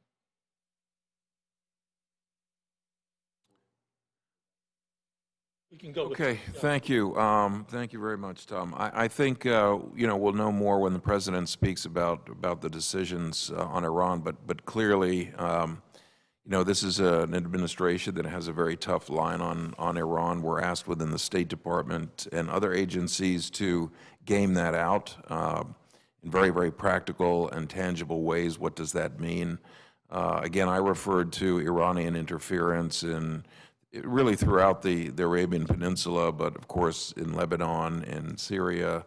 It's very destabilizing. I've talked about the Yemen conflict as a particular theater in which, because of a degree of chaos inside Lebanon that Al-Qaeda has been able to capitalize on, it's a relatively easy investment for Iran to continue to destabilize. And I think there's really zero tolerance for this kind of a malign activity in the Gulf. Question is how do we actually physically prevent it? And I think those are the options that the president is leading the Iran strategy on. But with regard to the Gulf crisis, I think the panel has agreed that the Iran issue is not necessarily the central piece here, and we haven't objected at any point in recently with the fact that some of the Gulf countries have relations with Iran and others don't. So that's, to us, is not a litmus test. It's what these countries do with that relationship, what they tolerate or don't tolerate, and I think there will be, Tom, to get to your point, I think there'll be increasing need to coordinate with each of the Gulf countries on its engagement with Iran, and we'll be looking to close the loopholes, just as we are with North Korea, where you see a number of the Gulf countries really battening down the hatches on some of the connections that they may have with North Korea that may be relics of a previous era, but where we've certainly ratcheted up, I think, the pressure, coordination with these countries to minimize the contact with North Korea. And I think the same will be true with Iran, that we'll be looking for that type of very strong action. Points to why the GCC together works much better as a disparate group, works better as a coalition. These are maybe times of crisis that we may be heading into, as Dave refers to. This is a good opportunity for the GCC to work through this dispute, resolve these kind of differences, and provide the kind of bulwark to Iranian aggression that I think all of us, including the GCC countries, believe is important. Thank you. No, clearly we are entering into a period of increased tension with Iran. The view in the kingdom and with its neighbors is that Iran poses an existential threat to the ruling order. And really the only way to stand up to that threat is by becoming self-sufficient in being able to deter Iranian aggression. And to do that, an integral component will be bringing everybody within the GCC into conformity with a joint policy to stand up to Iran. And I think over time that's going to happen. And the crisis that may be coming up now with the decertification will only help to drive the risk home to everybody, including the Qataris, and allow that consolidation to take place. So at Carnegie, we have a pretty strong East Asia program as well as a non-proliferation program. And I can say that no one I know that has to think about what to do about North Korea wouldn't take something like the JCPOA and say, you know what, that would make our North Korea problem orders of magnitude easier. So clearly Iran's a problem. I mean, I think we're all in agreement on that. Clearly Iran has benefited marginally from the GCC crisis. But I think a decision to pull out of the JCPOA would have a profound impact in terms of making it harder for the U.S. to counter Iran in the region, in part because then suddenly we're perceived, rightly or wrongly, as a problem. And so the more we can keep Russia and China on side on Iran, the more we can kind of keep the partnership with with our European friends, the better off we're going to be. I fully agree that we need to be creative about ways to be more energetic in countering Iranian aggression. But it seems to me if that's a problem in the context of a JCPOA, it becomes almost infinitely harder to do it in the absence of one. Well, when the United States, my criticism of the JCPOA has always been the only tool the United States had was a hammer. And when you look at everything Iran was doing, nukes, missiles, ethnic cleansing in Syria, violation of human rights domestically and abroad, we agreed to lay aside our hammer, which was the only tool we had for nuclear stuff. And what that did was granted license for the destruction of Aleppo and proliferation of missiles and all the other problems we've seen. So that's always been my criticism. But on decertification, I take a contrarian view. A lot of people say this will be the end of the world, it'll be the end of JCPOA. No, no, no.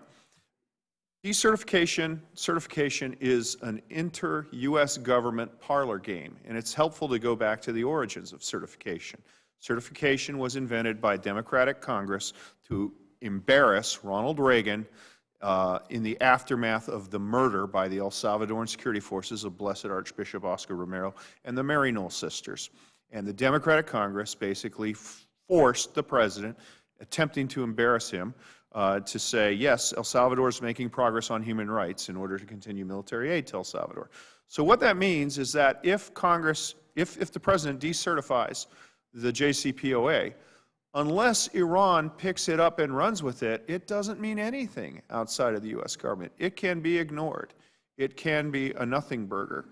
I suspect that the president's motives, and I only have suspicion, is that first off, he doesn't want to be on record as saying this thing works because he campaigned against it. And secondly, he's pursuing this passive-aggressive strategy where if the Iran deal fails, it won't be because of him, knowing that if he renounces the Iran deal, he'll have a hard time getting the European allies to go along with him. But if the Iranians renounce the deal, they can't. So I think what he wants to do is up the threshold of embarrassment on the Iranian side so that they have to walk away, and then he can turn to the Europeans and say, snap back sanctions, time to snap back. So decertification itself doesn't have to be a crisis. It really is only, inter-American reindeer games. Rich? I guess I would just only add as a final thank you to our panelists and to you, Tom. I think we really have looked into this issue in a very productive way, in a way which I hope helps the community here, and through the dissemination of today's event, it will help those in other places better understand and move forward to a resolution. So thank you again, all of the panelists, for joining us. Thank you to the audience. And thank you all for joining us.